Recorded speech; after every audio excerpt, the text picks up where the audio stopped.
Understand, it can't be bargained with. It can't be reasoned with. It doesn't feel pity or remorse or fear. And it absolutely will not stop. Ever. Until you are dead. Jason, Ellis. Viking, Moose Knuckle, Red the Dragon, Knight, Danger, Canada, Uncircumcised, Philanthropy, Stupid Stuff, Supercross, Pain, Nipple, Machete, Fashion, a scintillating bloodbath of hellacious fury, Evil, Cannabis, Interesting Thing, Awesome! Radio. Gonna take it all the way. You better give me my temporary high stepper. Thank you! It's the Jason Ellis Show.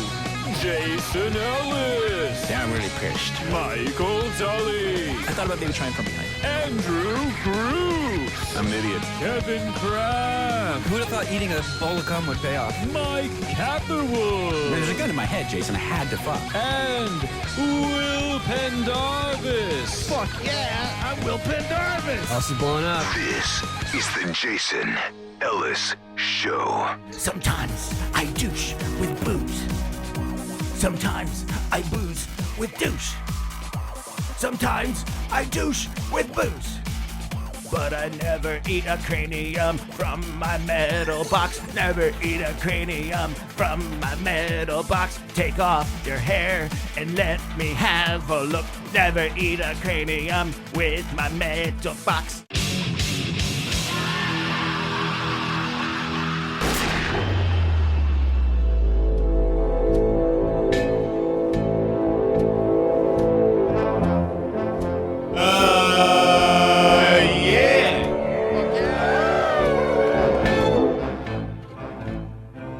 Oh, g'day, mate.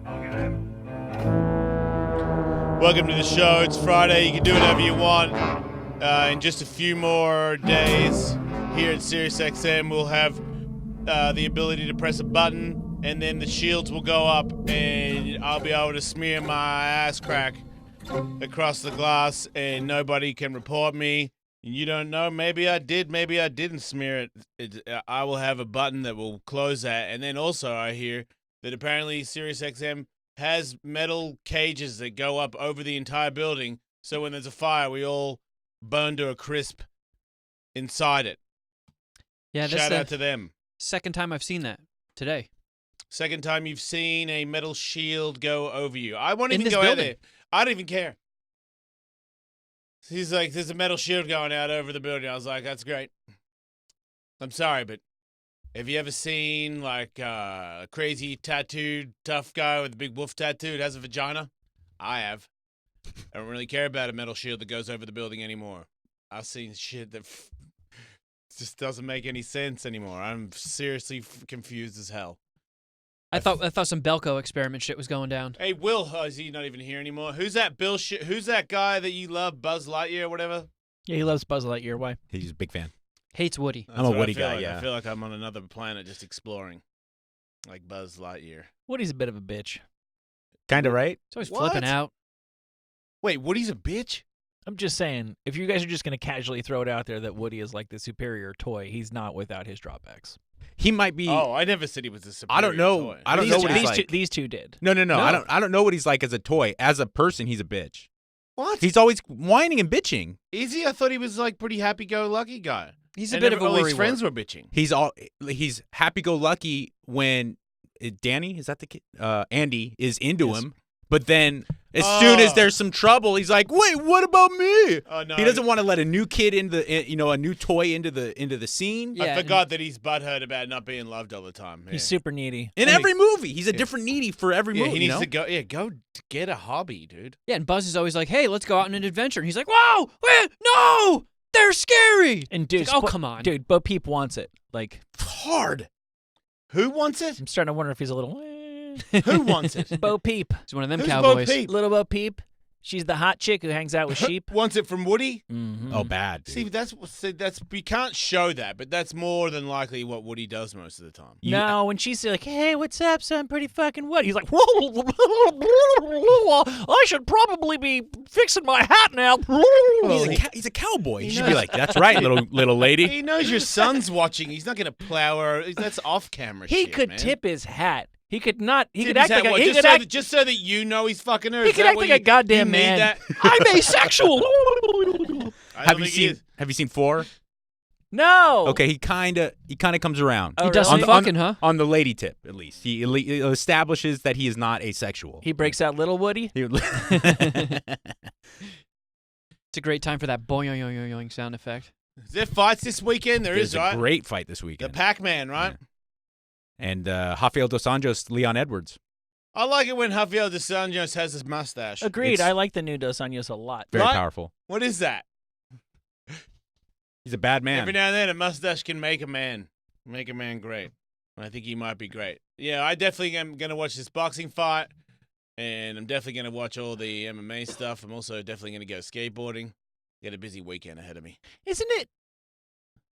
Well, I know the answer to this. I know you guys are how you're going to react, but like, I feel like there's a big payday out there for somebody who is an elite name pay-per-view draw boxer to fight an MMA guy in an MMA fight. That's the other side of the Floyd Mayweather coin that hasn't been shown yet. Yeah. And yes, we all know how that ends, but there's a lot of money to be made and not a whole lot of shame from being like, "Whoa, you guys are pretty good. Dos Anjos, you beat me." I thought of that because Pacquiao has the same mustache as Dos Anjos, and I was Yeah. like, I want to see them fight each other. Who would Well, they like? both have great mustaches. What weight class is Triple G in? Would he be in for MMA? He'd be 155, right? Yes. I mean, you have to cut to that. Yeah. I mean, if he stayed, what does he walk around? Is he like a Triple he G? looks- Yeah, is He's he not a big man. Is he a 165 or something? Or what is it? 168? I would say he sounds. I would say he's like just from like the small amount of time I stood next to him, he's probably 170 pounds. Yeah. And he lights up Connor if they fight, right? In a boxing Yeah. fight? Oh yeah. Oh yeah. But is Connor the best See, but it's still a boxing fight. MMA guy? No. No way. Yeah, So, no like, way. do you want Max Holloway versus Triple G? I don't think Max is as good as Max is different.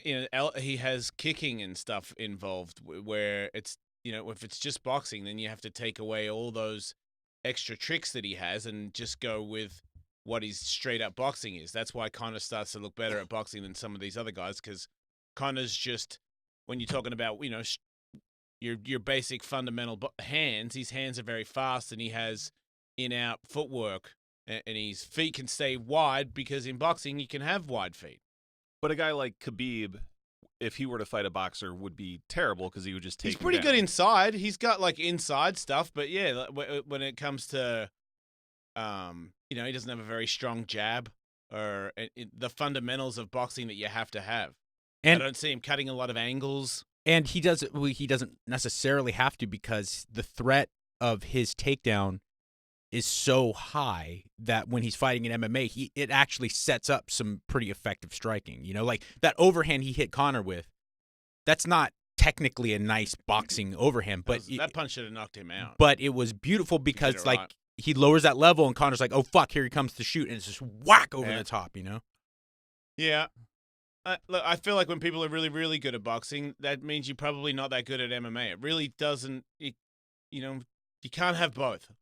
It really is one or the other. You can come from a background, but you have to give it up entirely to get to be a mixed martial artist. And same with boxing. If you want to be a boxer and you're talking about all these other guys that guy knocked that, unless you're talking about heavyweights, like Junior Dos Santos saying he wants to fight people. Sure. Yeah. I mean, you're a giant dude. If you get a hold of, I don't know, Tyson Fury. I mean, he would probably beat your ass. But once again, like Tully said, I feel like boxing fights against MMA guys don't happen because they don't want to not make as much money as Conor and Mayweather. But what about if you just did a bunch of them that made half as much or a quarter as much of the Mayweather Conor fight? What if we just did a bunch of MMA dudes fighting boxers? I mean, would it not give? There's some boxers out there that we don't even know. I don't know of. That are the highest level of boxer that we don't know about. Give him like Chris Lieben, or give him Anybody. The only question you really need to ask yourself, unless you believe that you are in a pissing contest with Conor McGregor, is can I make more from this fight than I can from my next UFC fight? If you're a UFC guy and you have a 5-fight deal and you come to the 5th fight, what's so wrong about they go, okay, we want to re-sign you, and you go, yeah, and I want to resign, but I'm gonna go fight one boxer dude and make $400,000, and then I'll be back. I don't think the problem Who cares? is. I don't think the problem is getting MMA guys to agree to it. I think the problem is getting boxers. I was going gonna say, I feel okay. like a lot of these guys, when they want a payday like the Conor thing, and they ask for a fee, where everyone goes, "Oh, fuck that." Yeah. Okay. All right. Well, that now, was how about this? Go That ahead. was a real quick. The thing Jose Aldo said he wanted to go into boxing before re-signing his latest deal. That Okay. might have just been a contract tactic to get a higher percentage from the UFC, but I don't know if he would have been good in a boxing ring. But you're right. But he at least floated doing exactly what I'm proposing. He's really, really fast, and he's got good hands. So why couldn't he be? Why can't he do it? I think if you give Nate 6 months of focusing exclusively on boxing, he would do really well. I just feel like Telly said it doesn't even matter. If you're a name in MMA and you want to have a boxing fight against a guy that you tell us he's a pretty good boxer, I'm watching it. Twice we've seen this go very poorly for the boxer, but one time I can remember, who was it that fucking starched Tim Sylvia? It was a pro boxer. God, stocky black guy, and he fucking Mike Tyson. No, but it was that similar era. Carl from Family Matters. Ray Mercer. Ray Mercer, fucking in like 30 seconds. And this is a boxing fight. No, Yeah. it was an MMA fight. And Ray Mercer's like already super old. And he fought Tim Sylvia, and everybody's like, okay, well, it's going to end up like Randy Couture, James Toney, which was an embarrassment. And then the Ray Gemmo, what was the guy? The very first UFC had a boxer in it, and he did not fare well. Okay, let me ask you this way. Yeah, Tim Sylvia kicked him one time, inside leg kick, and then stood in front of him, and Ray Mercer landed a right hand and knocked him out and went for a double leg at the same time. Like, Ray Mercer was actually going to apply some MMA. He was mixing his martial arts for sure, as best as Ray Mercer knew how. Okay, how about Is that this? really Ray Mercer? Because if you Yeah. did, I mean, for him to be knocking out Tim Sylvia in the 70s, that guy was in fights that none of us. I mean, that guy's been fighting for maybe not the 70s, but 80s. Yes, 80s. I believe. I've watched video of him kill people, man. But like Mike Tyson knocked him out, like when he was an old man, and then after he got knocked out by Mike Tyson in the 80s, he fought Tim Sylvia in 2000. Like, what the hell? That's right, he killed freaking Tommy Morrison. Oh. He killed him. Tommy got locked up in the ropes. Yep. And Ray Mercer gave him maybe 2 or 3 more where Tommy was not even there. They were brutal. He's a brutal man.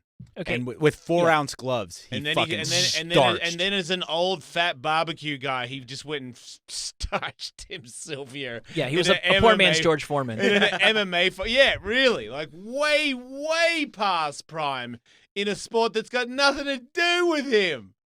Against a guy that had the belt in the UFC, and he won. That's awesome. Okay, hear me out. I know I don't know what I'm talking about. There have been guys in the UFC who basically were just about dead if they went to the ground. Mark Hunt comes to mind. That these guys learned kicks. He got better later, but yeah. Yeah, sure. yeah. They learned kicks, and they learned how to sprawl like their life depended on it, because very often they did. 2 best examples, Alistair Overeem and Mirko Krokop.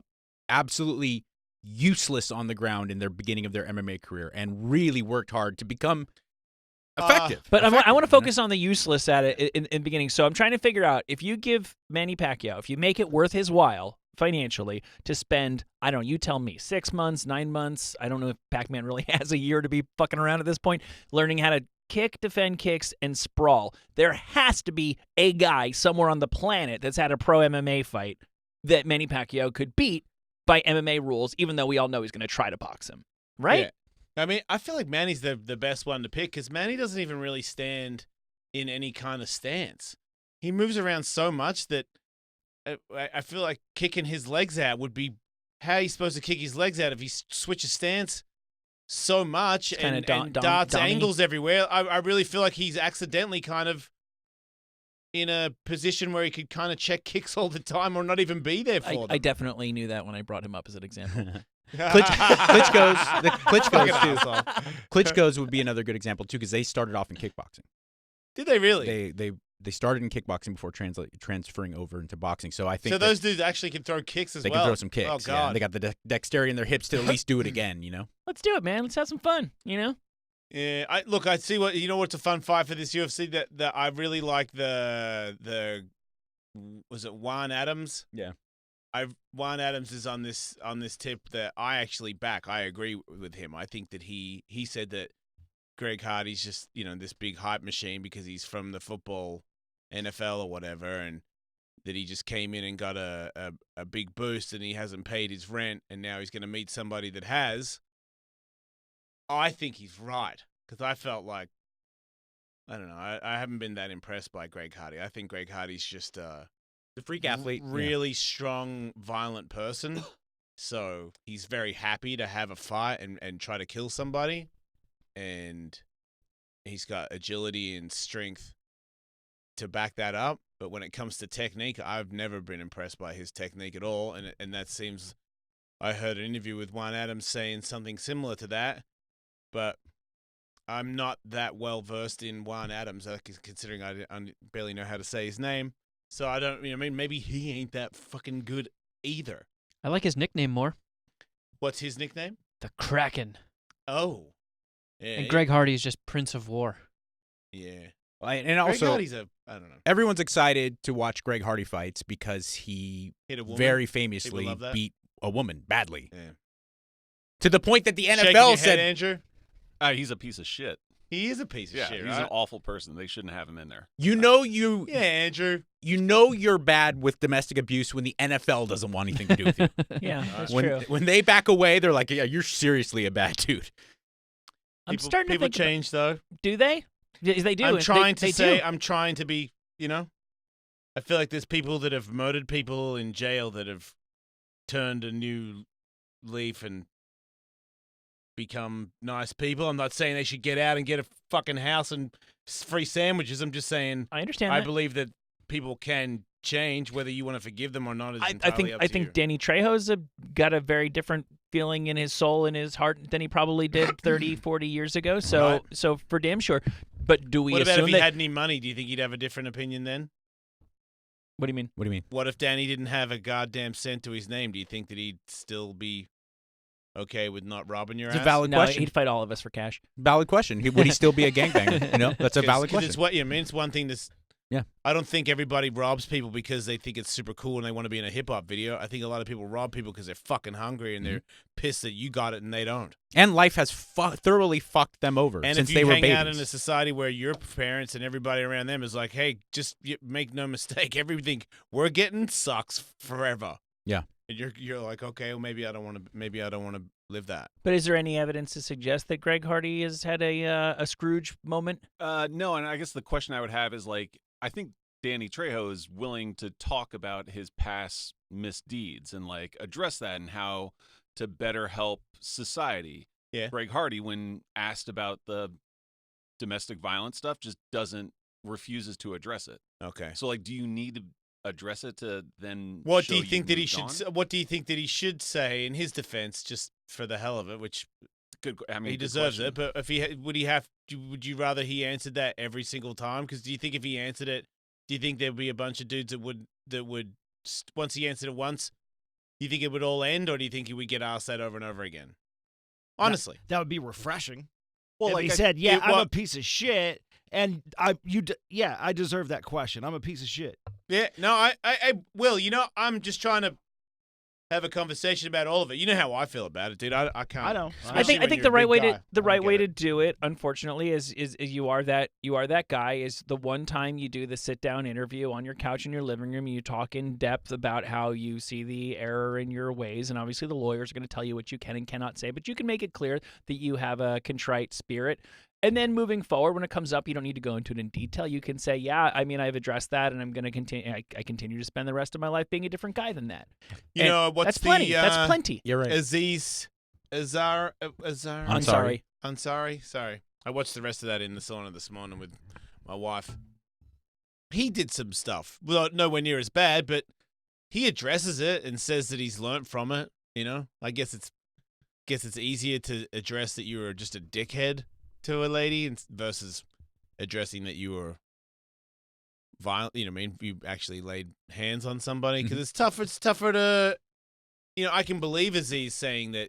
You know, man, that was now that that's come to light, that was pretty weak of me, and I see the error in my ways, and I've rectified that since then. I'm like, fair enough. I believe this has happened to boys before.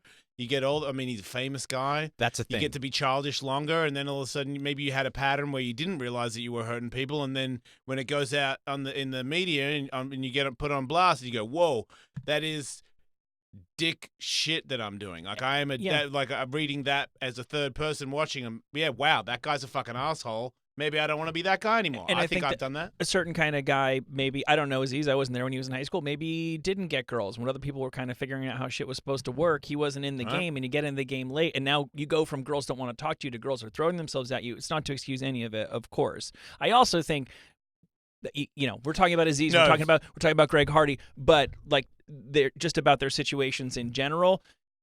Many people would choose to run away from addressing their problems and their misdeeds if they didn't have to address them.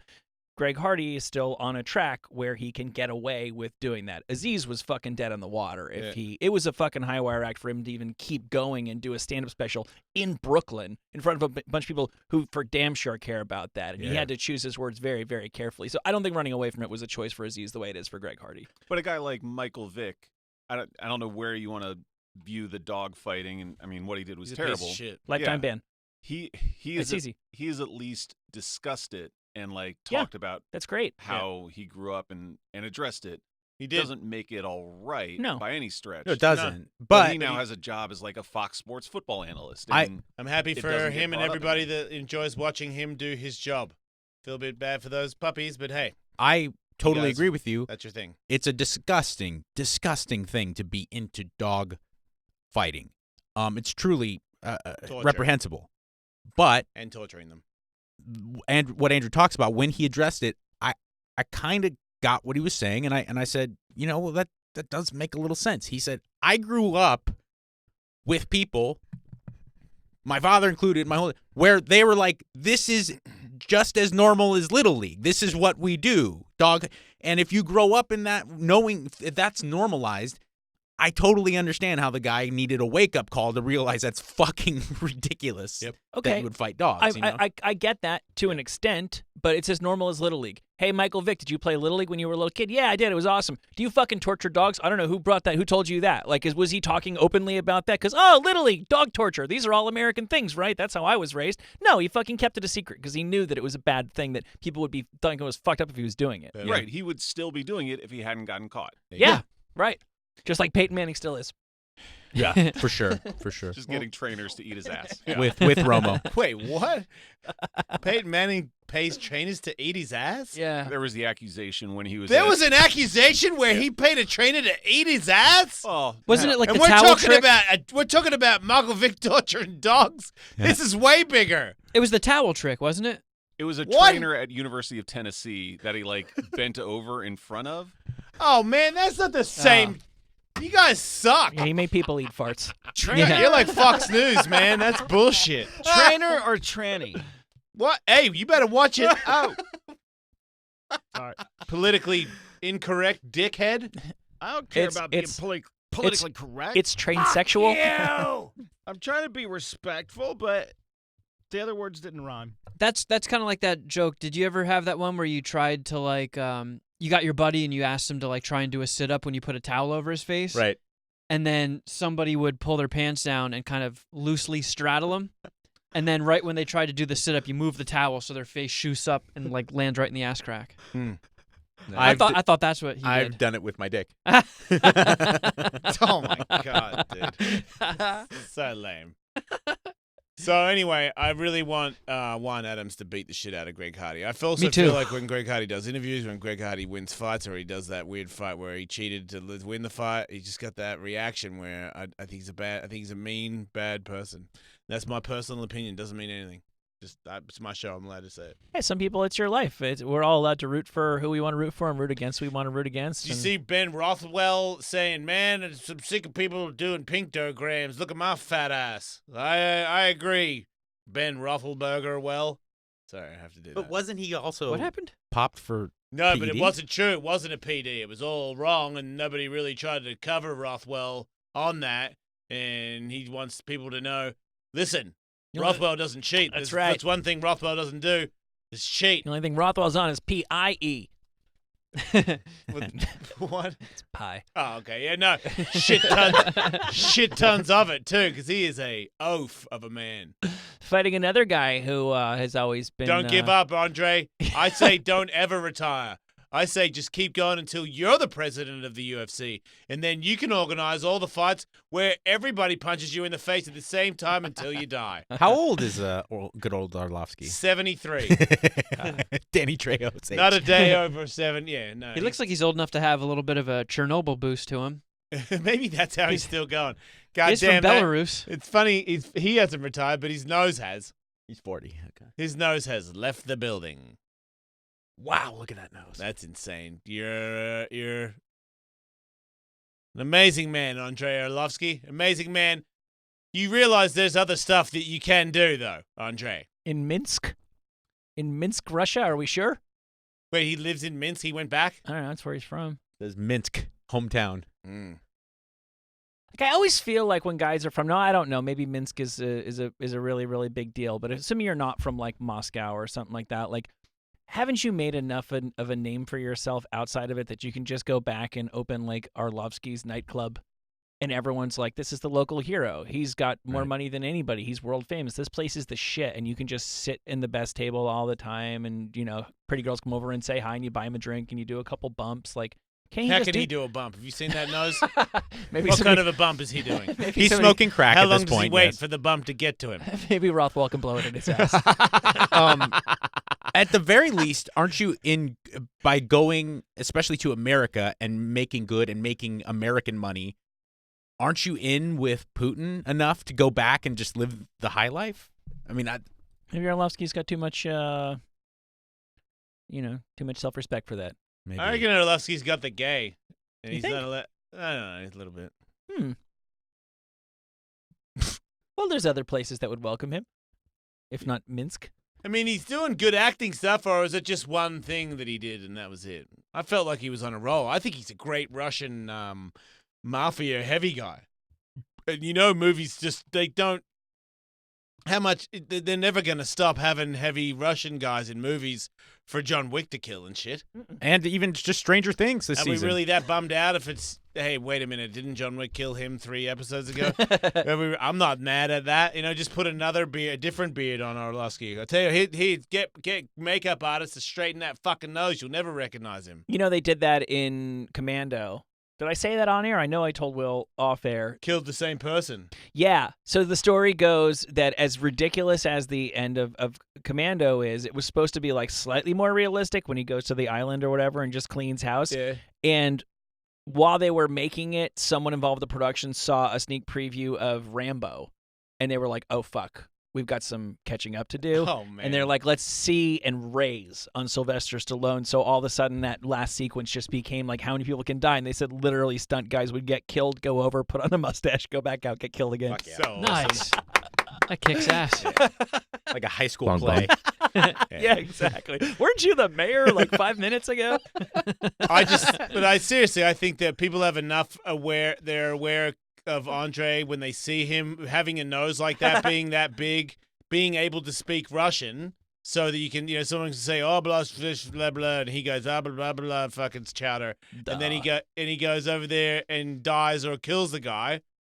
That's just, you want that. He's an excellent guy to have.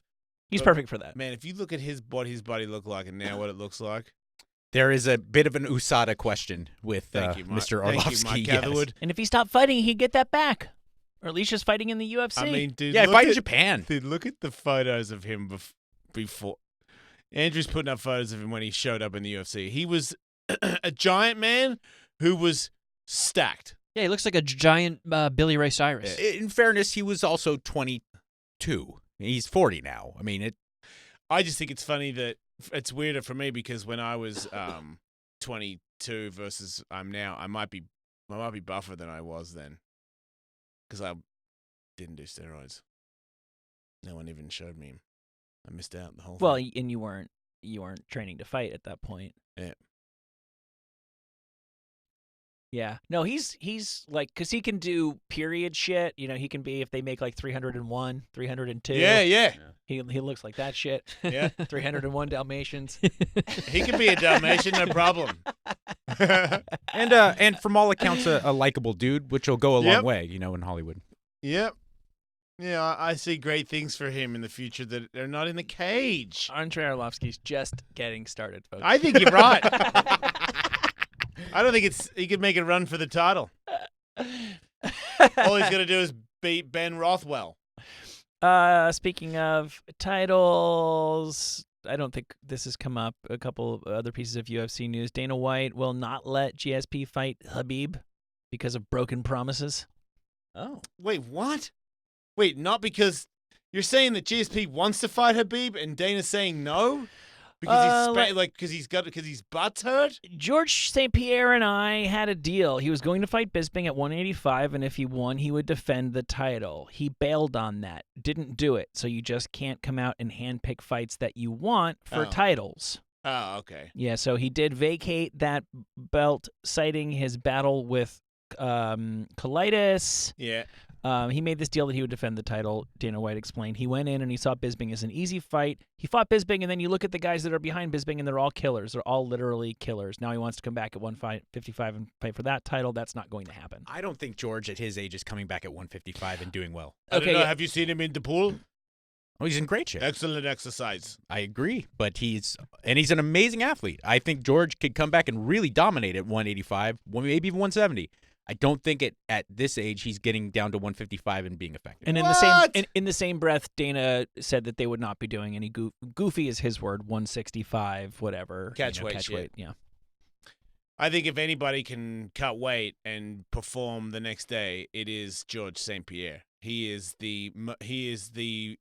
more of a robot than Andrew's ever been on his most robotic day. GSP is the most disciplined, robotic martial artist that has ever lived of all time. Yes, he is older, and I don't give a shit how militant you are.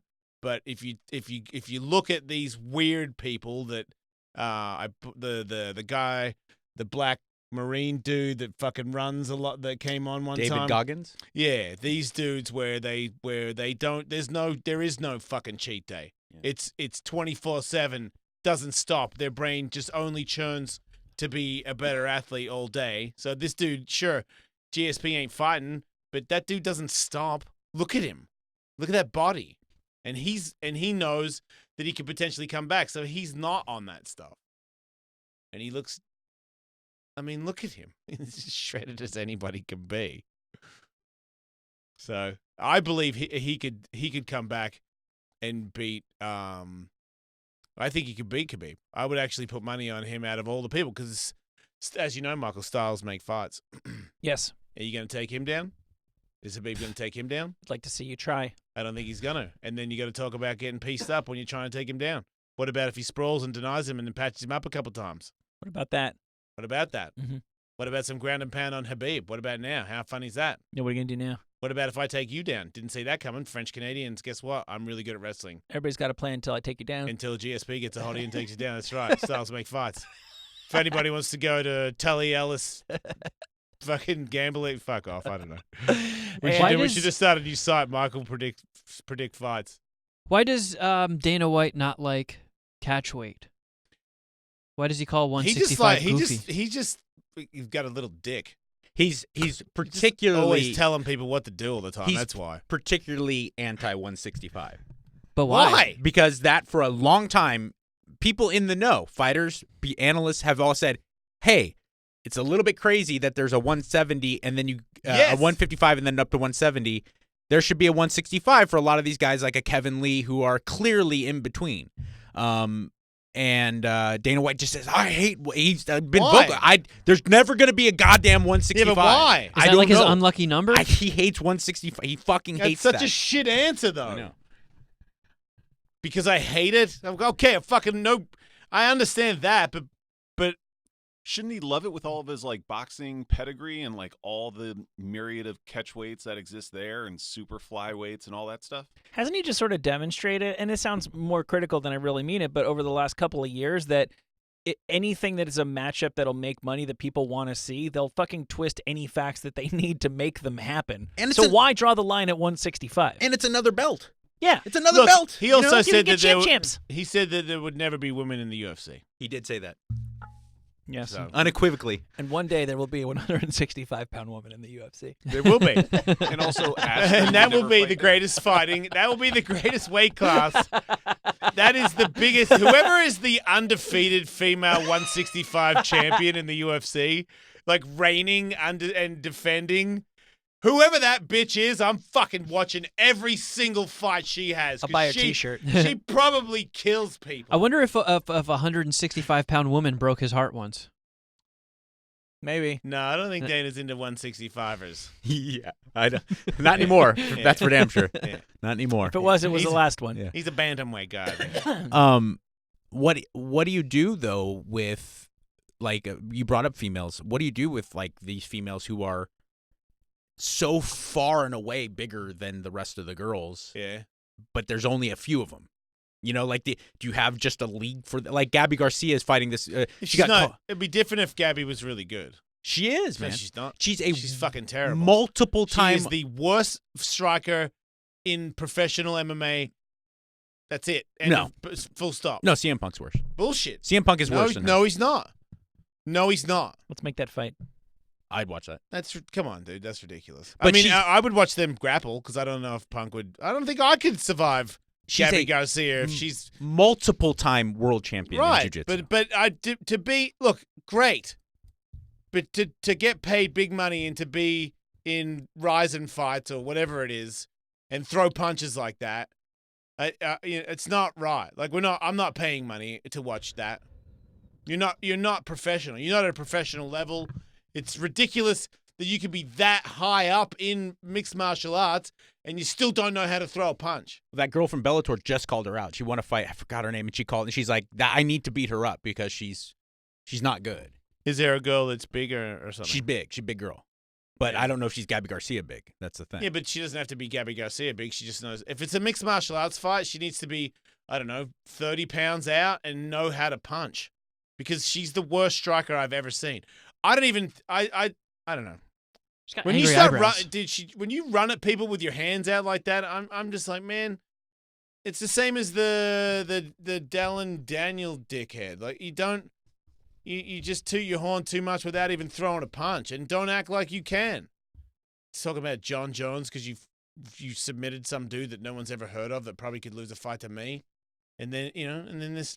Like, I'm watching her. She's this Gabby Garcia chick is in the gym 24/7. Well, then how come you can't throw a 1-2? How can your last fight show you running from one side of the ring to the other, cat scratching somebody? How? Wait, the last fight she had, she actually went to the crowd like, hey, who wants some more? I'm like, man, who wants some more? I think she does that because it's like a Bob Sapp situation because she can.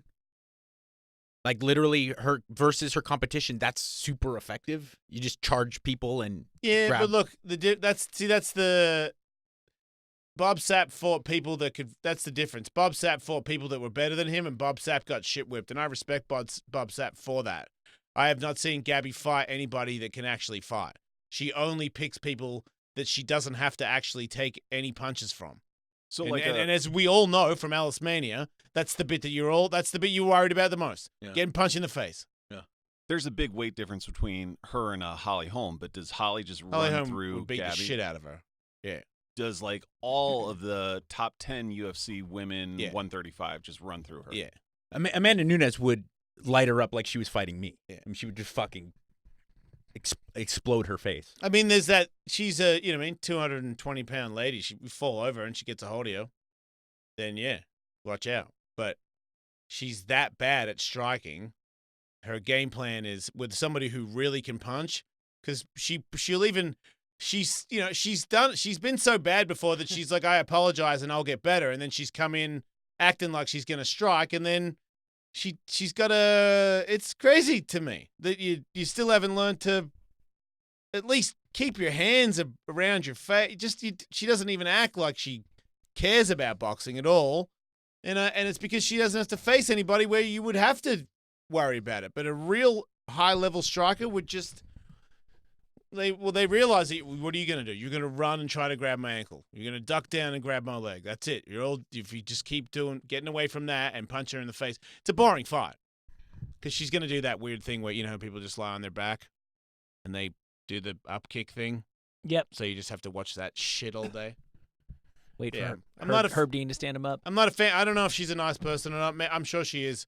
I feel like as a bum fighter myself, at least I pick somebody that could beat my ass. I don't care if that's your thing or not. I get it. Maybe you want to have like a undefeated record.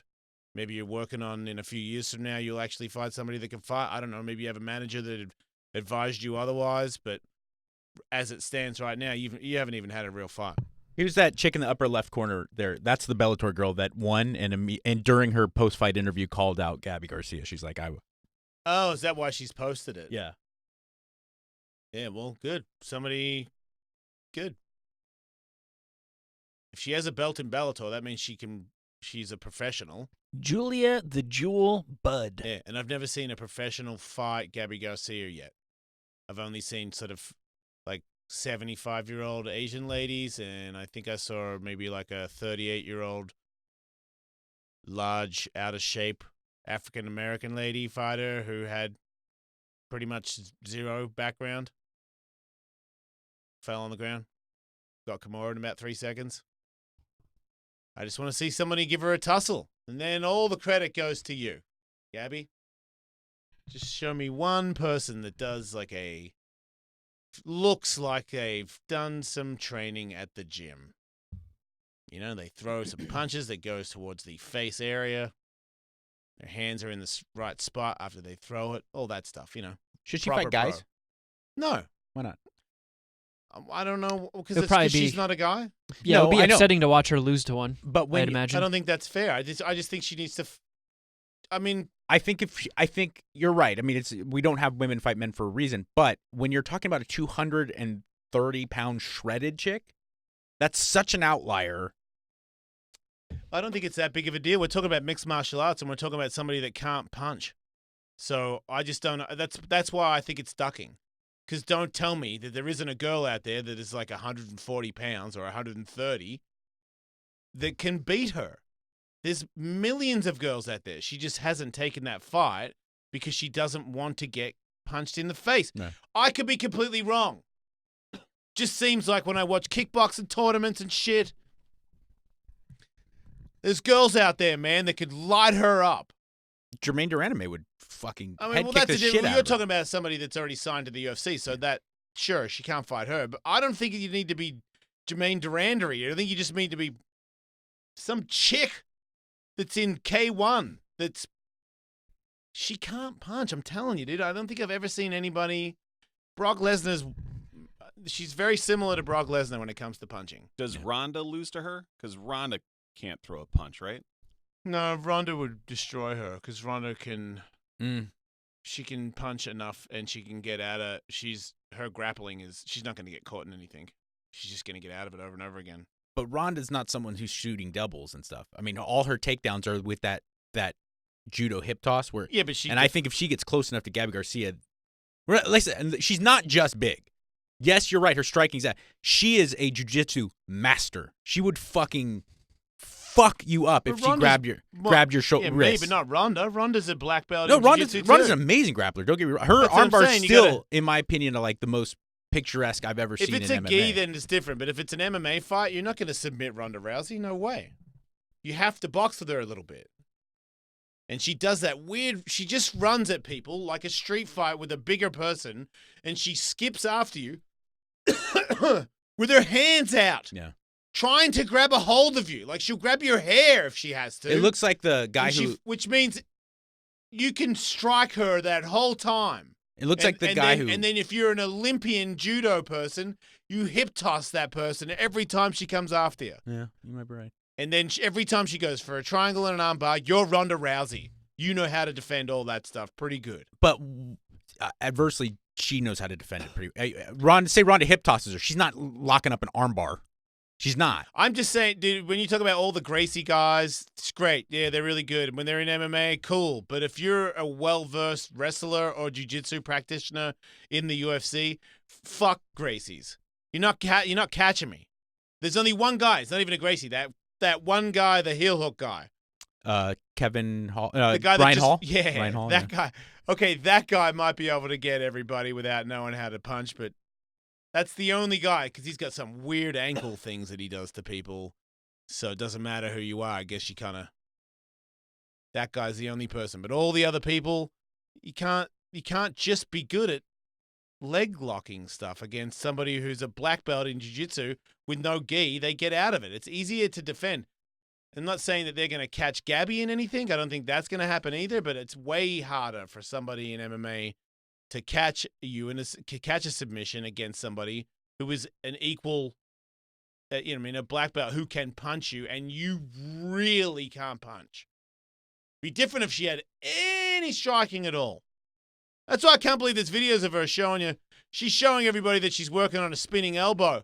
I don't know who's better at that spinning elbow, her or fucking what's his name that came in here, the wrestler that had a space. Jericho. Jericho. I don't know who's got a better spinning elbow, her or Jericho. Seriously, like what is that? Fucking bum fights. It doesn't look very tricky or sneaky. Well, she's not, and I'm not fucking world Muay Thai champion, but she's not doing it correctly either. I noticed that too. I just think it's crazy that guys, she's doing it right. You work on spinning elbows when you know how to throw a jab. You still can't do a jab. Do that. Film that over and over again. Then spin on an elbow. I get it though. It's big giant person. She can work. That's the cool thing about being that good on the ground is you could show your back and you could work on a new move where you kiss your own ass and throw your legs over your head. Doesn't matter because if you land on the ground and they land on top of you, you're like, yay, this is my home. A bit of news that's only come out in the last hour or so. A$AP Rocky remains incarcerated in Sweden, and I think Sweden announced that they were that going apple's got to be tasting pretty good now. Yeah, that they're going to the nation is going to keep him in custody for 6 more days while they continue their investigation into that street fight that started all this, which is why he's being held there, deemed a flight risk, etc. Is everybody else in prison that was in the scuffle, or was it just him? Yeah, we asked that question before. I don't know if we have. That not immediately clear. But the latest development in this story is that no less than President Donald Trump has personally said he will be calling the Prime Minister of Sweden, with whom he enjoys a great relationship, to get to the bottom of things. Did Kanye reach out to him? Yeah, he spoke with Kanye. Yeah, he said he has spoken to many members of the African American community who are very concerned about it. So Donald's going to get them out. He's going to get A$AP out. I think so, but I'm trying to see what his actual... Would Obama get him out? Would Hillary get him out? There you go. Maybe he's not such a bad guy after all. Yep, take back everything I said. Me too. Mm-hmm. Let me find the exact... I will be calling the very talented Prime Minister of Sweden to see what we can do about helping A$AP Rocky. So many people would like to see this quickly resolved. Yep. Get him out and get that wall. Let's go. It is... You guys watch the whole video of the I haven't watched any video. A$AP Rocky thing? I didn't see any of it. I'm kind of trying to stay out of it. I just heard that he got into a scuffle and kicked somebody in the face. Yeah, but it's bullshit. What do you mean? He does not deserve to be in jail. For sure? 100%. You saw the whole thing. They spend, I'm not exaggerating, they spend at least 5 to 10 minutes. The bodyguards are like, please, walk the other way. We don't want any trouble. Please leave us alone. Yeah. And these guys just keep following him and fucking cut. Then they pull a girl off the street who speaks Swedish to translate. And it's all on video. They're like, please tell these guys, we don't want to do this. Like, we really want to go about our business. You go about your business. we're sorry if we offended. And the girls, and they're like, blah, blah, blah, blah, in some different language. And next thing you know, like finally they just break down and start beating the shit out of him. Okay. And you say it's justified. It's honestly, unless they really edited this video in some amazing way, I watched the whole thing and I'm like, man, they really go out of their way to say, please leave us alone. We're going to walk this way. You guys walk that way. And no. So he didn't kick anybody in the face when they were on the ground? No, I think he did. I think he threw a guy and then kicked him in the head. Right. He really flung a guy, too. Yeah, I don't know. I never even get involved in those videos. I mean, I don't understand how you can justify that. Sorry, Michael. Mm-hmm. What's that? I mean, even if he's in the right, you're in jail because when you threw the guy on the ground, you kicked him in the face before he got up, and that's why you're in jail, dude. Like, if I'm in jail in Sweden because I did that, if he said something to my wife for an hour and I was like, please don't, and then we got into a scuffle and I threw him on the ground, and when he was trying to get up, I kicked him in the face and put him out, and I was in jail right now getting an apple and some dude shit on the wall, I'd be like, yeah, that's what happens when you do that. I have an You excuse. pay the price. I'm not saying it's fair. Sure. But because you're backed up into a corner. Yeah, don't assault But people. don't act surprised. Remember that one segment where the dude was on the ground and you kicked him in the fucking face and he was out? You know that you could kill people doing that, right? Yeah, easily. I'm just trying to be not easily, but both you could kill sides. someone. Yes, Will? I was just going to say, I mean, okay, let's say that I get in a fight with, Conor McGregor. Yeah. And we're in a bar fight. And I get a lucky punch in, and he goes to the ground. Yep. Would I not be wise to then kick him in the head? You're saying your only chance of survival is I'm saying to soccer I'm kick in fear him for in the my head. life. I'm protecting myself, and keeping him on the ground is just as valid as putting him on the ground. I think to me it would probably depend on what circumstances had led up to that. If you were like, you're not as good as you think you are, man, I want my money back for that Mayweather fight, and then you landed a lucky punch and then you soccer kicked him, I would say doesn't make a difference who he was. If Conor McGregor for some reason decided that he needed to go through you physically and you were defending your life, and after putting him down you felt like you needed to finish him up, that's a totally different story to me. Hey, Michael. Bravo. So make sure he starts it if you soccer kick Oh, Conor yeah. McGregor. No, I'm going to taunt him till he starts it. Can we set that fight up? McGregor will. McGregor versus Will Pendarvis. Oh, I will take that fight. That's the money fight. Everyone needs to see I'm that. calling you out, McGregor. I can't wait. He's listening. Always. I'm sorry. Well, Masvidal's not getting the fight officially, but maybe you will. He's going to be pissed. You see, McGregor, Jana said that McGregor's not getting that fight either, getting Khabib either. Yeah, no shit. So he's got to come back and do some things. And he anticipates, if not by the end of this year, early 2020, that we'll see a Conor McGregor fight. But he's not going to fight for the belt. Why would he? Yeah.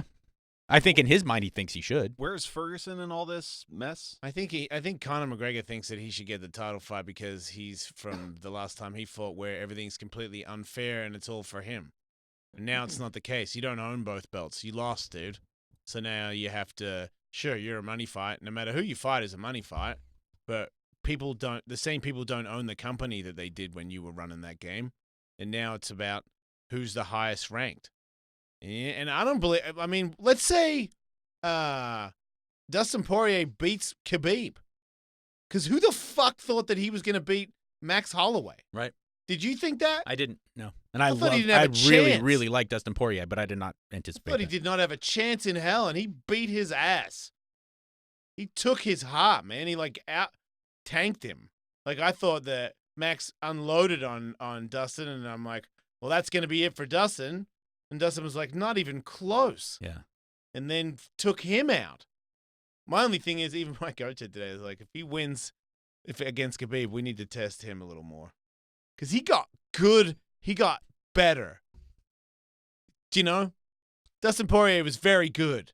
Fuck yeah. But he wasn't beating Max Holloway good, was he? And this is one of the most This has underrated. changed everything. This is one of the most underrated elements of steroids, which makes them so bullshit, is it robs us of some of the greatest stories. When somebody comes out of nowhere and does what everyone thought was impossible, it's only natural to then go, oh well, how did they do something we didn't think that they could do, even if they're totally clean. Right. Yeah. It's just so shitty. It adds an element, an edge of a dark lining to a lot of miraculous. I mean, I'm fights. not saying he did do it. No, I know or you're anything, not. Of course you're especially not. now that he's in the UFC and they test everybody so much. But Yeah. it is remarkable for someone to go super high and be top 3 and lose in his top 3 pocket for couple years, 3 or 4 years of never really getting to the top. And then all of a sudden you face a guy that's talking about fighting for 2 belts, and the other guy that has the other belt is arguably the best dude in the world. And we're all saying, you know what? Max could give Khabib a run for his money. And then Dustin Poirier beats him. You ever had him on the show? It wasn't a lucky shot. Who? Dustin? Nah. Wasn't a lucky shot at all. He beat his ass.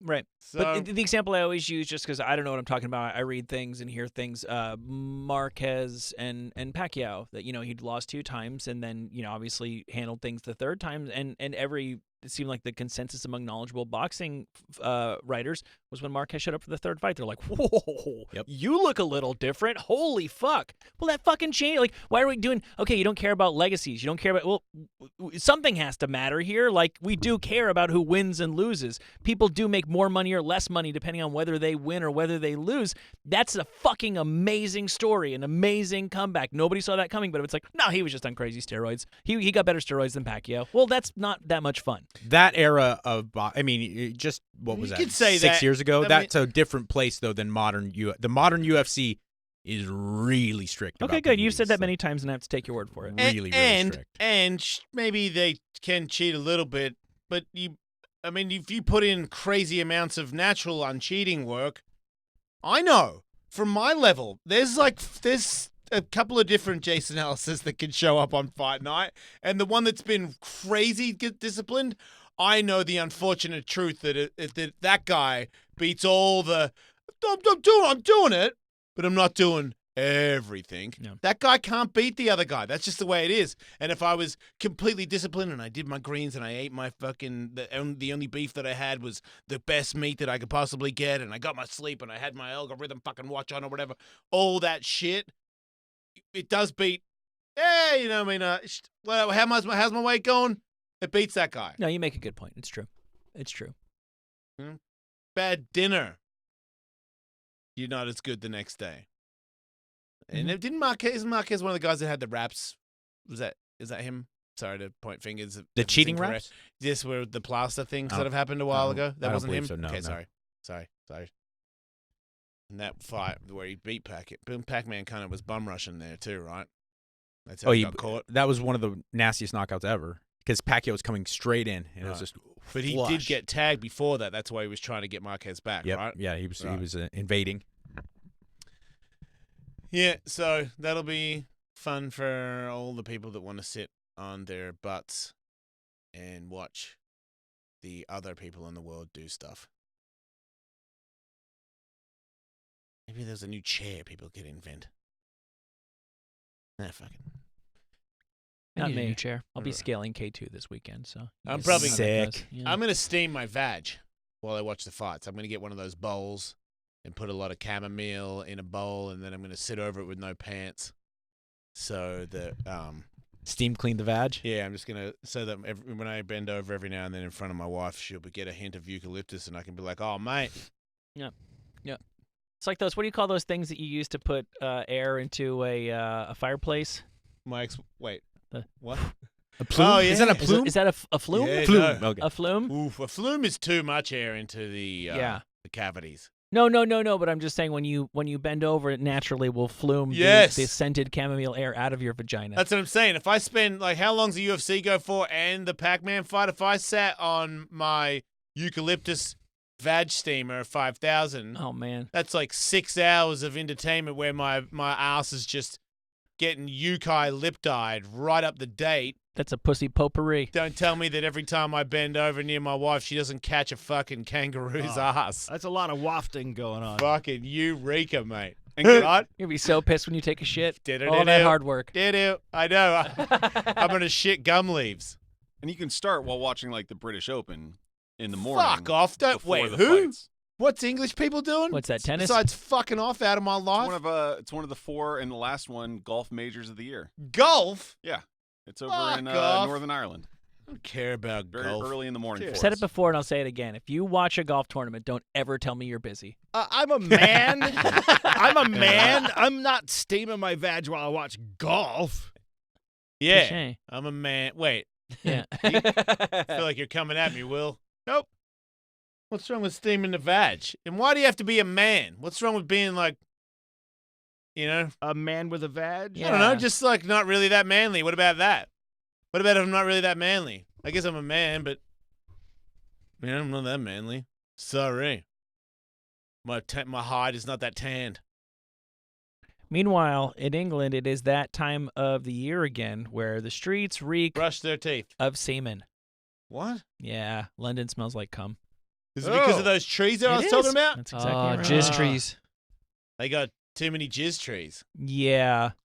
Is it good? Smells like a pint of cum here. What if those?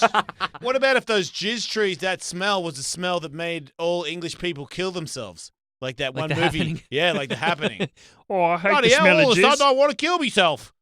Goodbye, Does- cruel world. Smells like jizz here. Oh, I'm gonna brush my teeth to death. It says here they're chestnut trees. That make you go.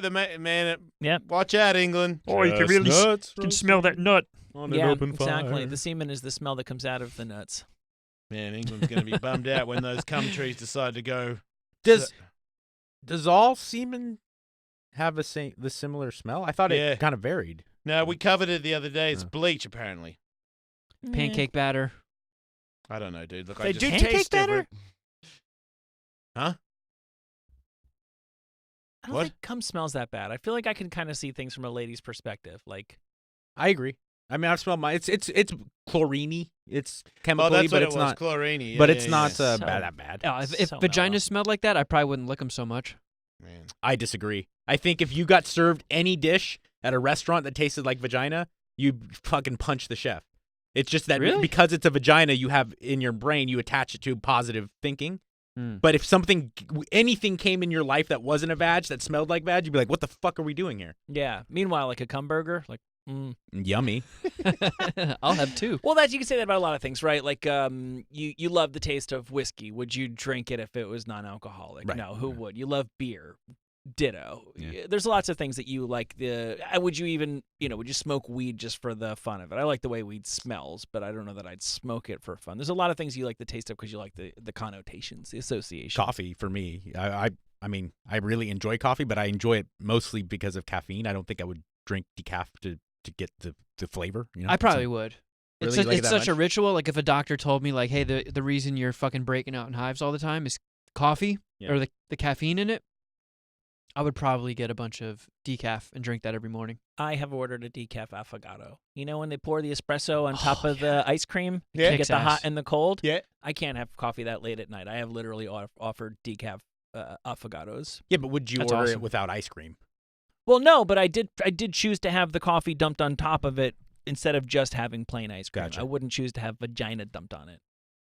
As you for can me. see, Jason Ellis show, living on the edge. Nobody cares what happens to each other here. We are fucking maniacs. Will we be back? I don't fucking know or care.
Faction Talk.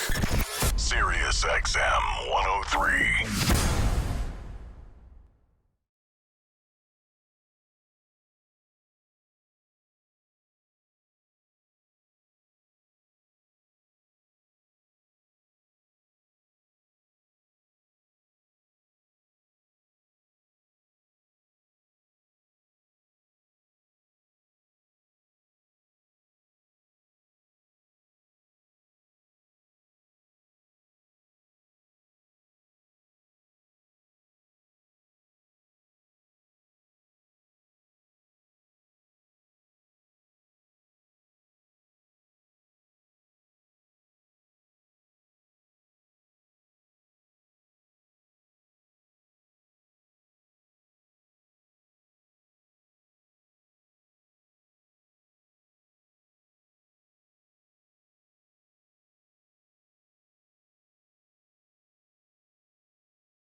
Jason Ellis On Faction Talk. Now that I've Googled big boobs with little nipples, I've always thought that I like small boobs. I think I might just like small nipples. I mean, they look cute. I don't know. Because I like them really big if they still have small nipples. Gigantic fun bags. Yes, boobs can be too big and nipples can be too big, in my opinion. Right one's for sucking, left one's for honking. I'm an inveterate motorboater. And what about areolas? What is the hairiest nipple a woman's ever had? Jason Ellis. Well, now you make me feel weird Holy about shit, that was smooth. faction talk. Now Yeah, you're making me feel really You gotta weird. tell me. You gotta put up on the thing. It's not ready yet, so make some sound effects at the end. I'll do it. We're all ready. Zoinks! Look at it, just sound effect and off. Netflix has given Chris Rock $40 million for 2 stand-up specials before. We know that. Dave Chappelle got $60 million for 3 stand-up specials. Who Remember those? is the stand-up comic who stands to make, reportedly, around $70 million Paula for Poundstone. one special on Netflix? Dice. For one Jerry special, Dice who wishes. is the person who gets I mean, honestly, if it's got to be someone like Landmark, and That's a huge premium over Chappelle and Rock. And it's just the one, baby. Eddie Murphy, That is Kelly. exactly right. Yeah. because Eddie that would Murphy. be so huge to get him to do it. Mhm. You know, that's the only person I could think with. But is he that gonna going to wear get? all leather again? And is that going to get $70 million worth of new subscribers? Is that? Yes, it is. Yeah, the buzz on that would be. It so actually huge. isn't. It's not even about that. It's just that you did it. Well, Netflix is in the shitter right now. Yeah. They're really taking What? Netflix is not in a good place. Yeah. right now. They lost subscribers. They've been in the red for a very long time. They're just, And for the first time, they're getting hammered about their original programming. Yeah. They're losing a lot of their marquee programs that they adopt. You know, other people produce, that like Friends and The Office, Yeah. and people are not happy with their original programming right now. Ooh, well, they better pick up my show. On the Yeah. bright side, somebody told me that if you hit pause while you're on that home screen looking at all the different shows that you could select, it pauses all of the autoplay. Oh, thank God. I haven't had an opportunity. Sick. Haven't had an opportunity to try that yet, but I'm just Because it's passing either on. playing shitty music or it shows you the whole movie. yeah, pretty much. Sometimes I like that because I'm like, I didn't want to watch that. Thank you for showing it to me. Yeah. Thanks for the clip notes. Hey, they should do that. They should show Mhm. you like a 3-minute version of a movie. Just edit out all the bullshit. I'll do 10. I'll do 15. Who says no, really? Once a movie's been out for a year or two and it's already on all the streaming services, if they said, do you want to watch the whole thing or do you want to just watch the 15-minute highlights? Yeah. Yeah. It's edgy. Would they get the same money though? Because that's the only reason they probably wouldn't do it.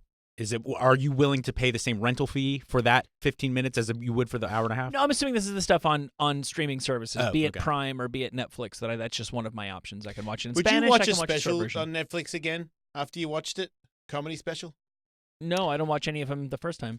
I would watch. Okay, I would let watch me it the ask. Let me second ask time. every other person. I might- besides mine. I did, but only because I watched the Chappelle stuff when I was out of town, and then my wife really wanted to watch it, and I did watch it again. And I enjoyed it, but I don't think I would personally choose. I mean, there's so much original shit to check out. Like I will never watch all the things on Netflix that I would want to, but if I was gonna double dip, I would watch Adam Sandler's special again. It was so fucking good. I hardly ever watch anything twice because you already know what's going to happen. Who's that lady with the sharp nipples that he did a movie with the other day on Netflix? Jennifer Aniston? Aniston. Yeah, it's not a bad show. Oh, the murder mystery. You watch yeah. that? Yeah, I was surprised. Yeah, I want to check that out. That didn't annoy me at all. Nice. I liked the fucking cobbler. I might have just been on drugs. Yeah. Well, at least you're honest. Well, one person is definitely not getting a Netflix special anytime soon. Who's that? Burt Reynolds. Oh, come on! 'Cause he's Hey, dead. Yeah, no, I saw that. Yeah. But balls. Give it time. He was great. He can do hologram stand up. that is true. God. But his family, I guess, I'd rather held watch an- Burt Reynolds hologram do stand up than Dio. I'd like to see Dio do stand up. Okay, no. If Dio does stand up, then I change my mind. Did you hear the one about the holy diver? Yeah. What's up with that? That's just the joke. Yeah, that's going to be a tough night for Dio. Everyone thought it was devil horns. I was trying to give her the shocker. What's up with that? Well, Burt Reynolds has sadly passed, but his family held an estate auction. Yeah. They And- hated him, right? With a I passion. don't know. Makes sense. I unfortunately found out about this too late to bid on anything or to pass word on My to you guys. 'cause- brother bought some of his boots. Yeah. Okay. I saw the Oh, And boots. he man. wears the same size. there What size? were I don't know. I actually 9, 10, was this close to forwarding to you, Jason, Oh, man. the link to buy his boots. because Yeah. I thought if people Are they like cowboy boots? cowboy boots So with some many with of flames them. on They them, have some a that were like turquoise blue. What? He And had I'm like, endless What boots. size foot has he got? I don't know. I thought it was a 9 or 10 something. But yeah, that a majority of it, he had tons of photos, like framed photos and paintings of himself. Like Oh, he did. an astronomical number. Yeah. I love Bert. It's so Lots bad. of paintings. He's the best. Everything was engraved and monogrammed.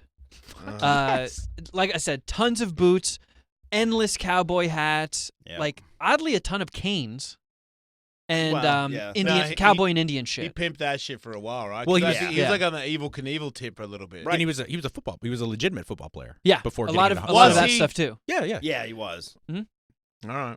So yeah, a lot of his I think football shit. University of Florida, if I'm not mistaken. FSU. Yeah, it was Yeah, definitely. Florida Who was State. a better football Southeast. player, him or The Rock? According Birds. to who's that asshole, and he is a fucking asshole. Oh God, he was on Dancing with the Stars. Mike Catherwood. Hey, Hey! amazing, amazing fucking Tampa Bay Buccaneer Warren for Sapp. Warren Sapp. According to Warren Sapp, The Rock sucked.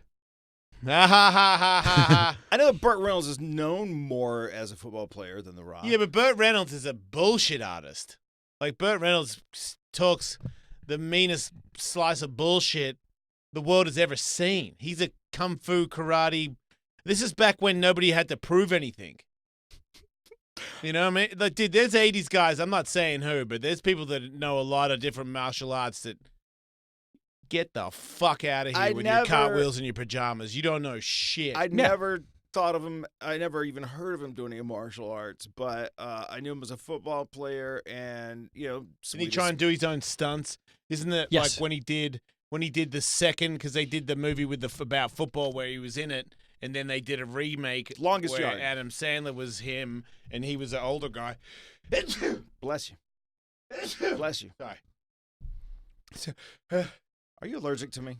Probably. Mhm. Yeah, so but then I heard something about when he was doing that movie that he was up in the cut all day trying to look at me, I'll do the tackles. He's I remember without my day calling everybody a bitch for not taking Yeah, and he- hits and He also insisted on doing his own stunt in Deliverance that ended up knocking him out when he went over a waterfall. That's right. Yeah. yeah, he might be out of his he might be out of his fucking Yeah. mind. He Well, slapped this- he wait. slapped a reporter on the red carpet. So he fancies himself a tough guy because the guy was just getting a little out of line. That's and what I'm saying. he fucking slapped another human being like in Blah-pow. life. I don't know. All this would sound terrible Paid on him a lot another of money, person, too, but right? I it makes me love him more. Well, he had damn near 1,000 items in this estate sale, and I went through all of them to try and find the coolest shit. Mhm.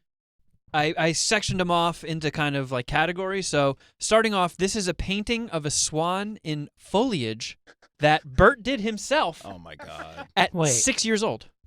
This Oh, is man, one of it's those not that bad, things where you take a Yeah. sponge and you put it in paint and then put it on a piece of paper. Yeah, I'm against this. I don't even care. I mean, where's the boots? Yeah, I don't really want to insult a 6-year-old's artwork, but what is that? It's a piece of shit. Yeah, I'm gonna say I wouldn't even tell my kid that was good. I'm gonna say it sold for $550. $550? Yep. I'm gonna say it sold for $55. 300. I'll say it sold for $155. It's a point for Will. It was expected to fetch between $1,000 and $1,500, and it got $750. Jesus. Another painting. This is a painting of Bert's favorite horse by Olaf Weghorst. Wait, he knew a dude that painted his horse? Yes, and apparently this guy is hot shit. He's like a famous What kind of painter that died in fucking life 88. do you have where you some famous artist paints your fucking horse? Commissioning a painting is You gotta be Baller. joking me, dude. Old You're- paint. you're balling when you commission paintings. And apparently it's a name painter. Yeah. It's not just like bring me someone from the local community college because I'm sad my horse died. Lady who tattooed me gave me a chickie painting. I got Aw. somebody gave me a 50 painting. I got art from people that listen to the show in my house of my animals. No offense to them. I just know all those people that gave me those paintings. I appreciate it just as much as fucking Uncle Garfield over here. I don't give a shit about some German dude who paints shit. I like my paintings. They're great. Especially if the dogs have passed. I mean, that's special. Yeah. So you're saying this is an artist of some repute? Yes. 2,500. I'm going to say $2,000. 2,600. Damn you. I'm gonna say dirty pool. $8,000. It's probably way more than that, but $8,000. It's another point for Will. Go, Will. It was expected $20,000 to $30,000 and got about $22,000 for that. Jeez. Wow, Yeah. Will. Wilson. Another painting. That horse, This he is fucked it up. It's like, unless it had a really fucked up head, isn't it the snout part way bigger than? No, good point, Michael. He's a shit artist. Hey, baby. Yeah, they got ripped off. I don't know this stuff. All I know is It's an ugly horse, Burt Reynolds. I do know auction stuff pretty good. Do Pretty you? good. Yeah, I'm pretty good at the auction stuff. So Well, Why? I don't know. I just Do you buy stuff on the auction? I have bought a thing at an okay. auction before. I've tried. Have you? Never succeeded. Wait, do you like art? No, it's usually like dead celebrities that I'm really into. I'll try to buy their stuff when they're like much like this. Will you wear their shoes and shit? I would. I tried to buy Steve McQueen's belt. Failed. Ooh. I tried to buy Johnny Cash's guitar. Oh. Greatly failed. And then went in and hosted Regis and Kelly and was filling for Regis, and Bryan Adams was the guest, and he had the guitar, and I was like, is that fucking Johnny? He's like, yeah, I bought it in an auction. I'm like, oh shit. oh man. Lost to Bryan Adams. I did make a purchase recently of a famous person's thing. Dude. What? It What, you wasn't bought a lot of somebody's money. strap on or something? What are you talking Yes. about? No, I bought a coin out of Neil Armstrong's coin collection. Well, that's pretty sweet. I support you, Will. Thank He you. got let his them lucky laugh at you. penny. Wait. Yeah. Is that pretty cool? It was in his ass when he landed on the moon. Fucking Armstrong. Well, Will, One giant let's, leap for the shitty penny. Yeah. let's see your skills on a painting of a nude cartoon duck with fat tits done by Benjamin Britt. This is one of the more interesting paintings hanging up in Bert's Isn't house. he married to Julia Roberts? That's Benjamin Bratt. Oh. Man, that is a terrible painting. It's inappropriate. Smoking a cig. It's just offensive, discriminative. It's just shit. It's really bad. And Bert had bad friends. It's funny because looking at this, all I can hear is Norm Macdonald's impression of Burt Reynolds going, look at that. It's a duck with tits. Check out, Yeah. check out Yeah. those Duck with tits. tits, see? It's a duck with tits. Get it? Yeah, no, I don't. That's $150. No, oh my God. To have this in your house, if you had the right sense of humor and to say that was Burt Reynolds, Yeah, I'm with you. It's a sweet joke. 4,000. 1,000. Man, I think you're closer to the 380 mark on something like this. That is a point for Catherwood. Yeah. $1,250. Nice. $50 more than they thought it would go for. Yeah, It's like the tits Kimmel. don't even match the duck. You know what I mean? Like it's like they painted tits and then they did a different thing around the. It's just so bad. It's such a shit painting. Yeah, it's pretty stupid. Yeah, the perspective is a little Dolly-esque. It's just funny thinking that was hanging up in Bert's house. Absolutely. It was definitely in the basement where he played poker. Yeah. Do we have to actually? Oh, That's true. We have to believe that was up. I disagree. on the wall. I think he was tasteless enough that was like in a bathroom where people Oh, maybe. It is maybe. foyer. It was hung above his bed.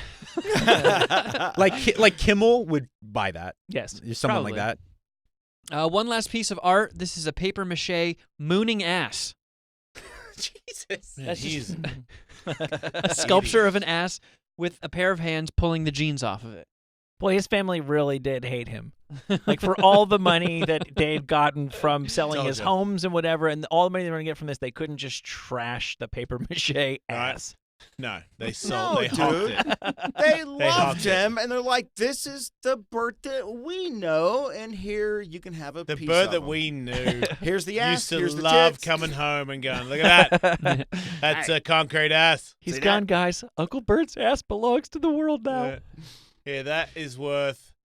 I hate this. I hate because Bird's so cool and these are so shit. But I'll say $250. I'll say 750. 150. 500.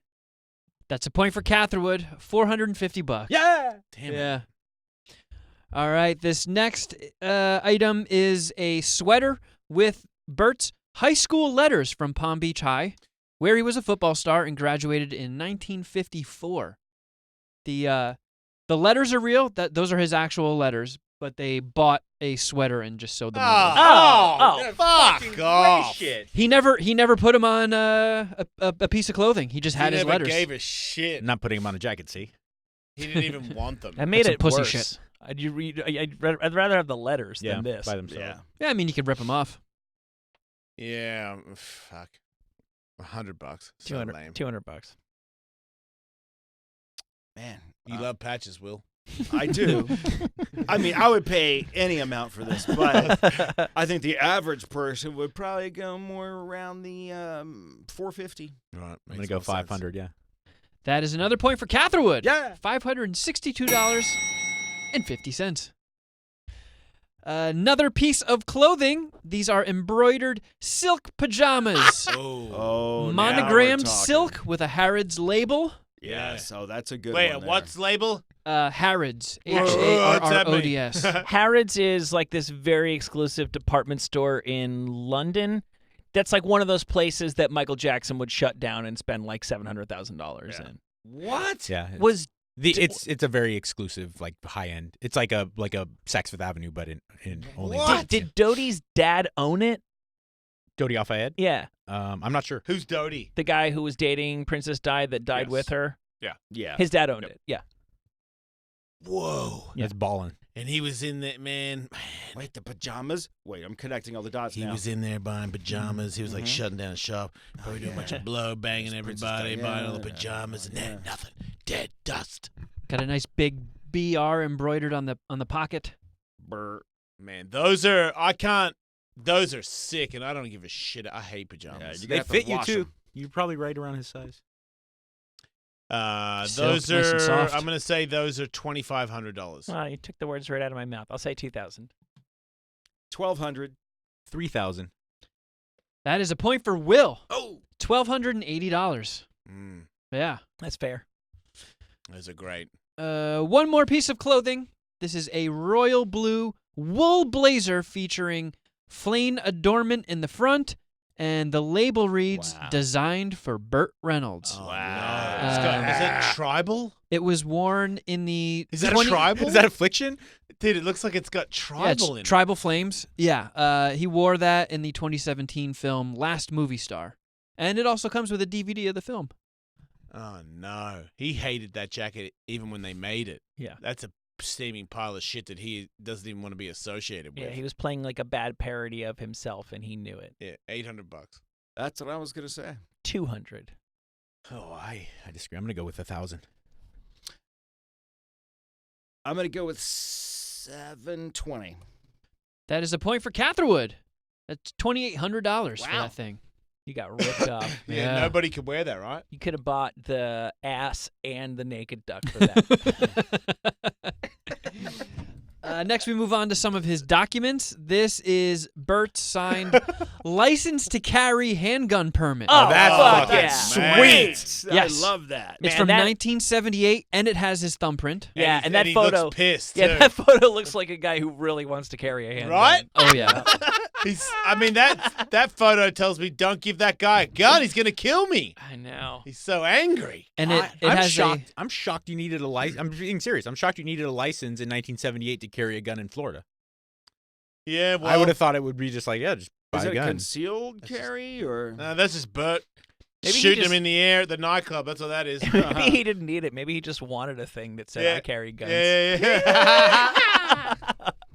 Man, that's So yeah, his and there's a portion of his permit that says reason for desiring license, and he wrote in protection from threats. Yep.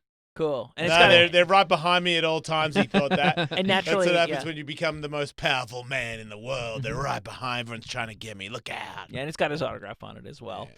This is great. $5,000. Oh, 1,200. I'm gonna say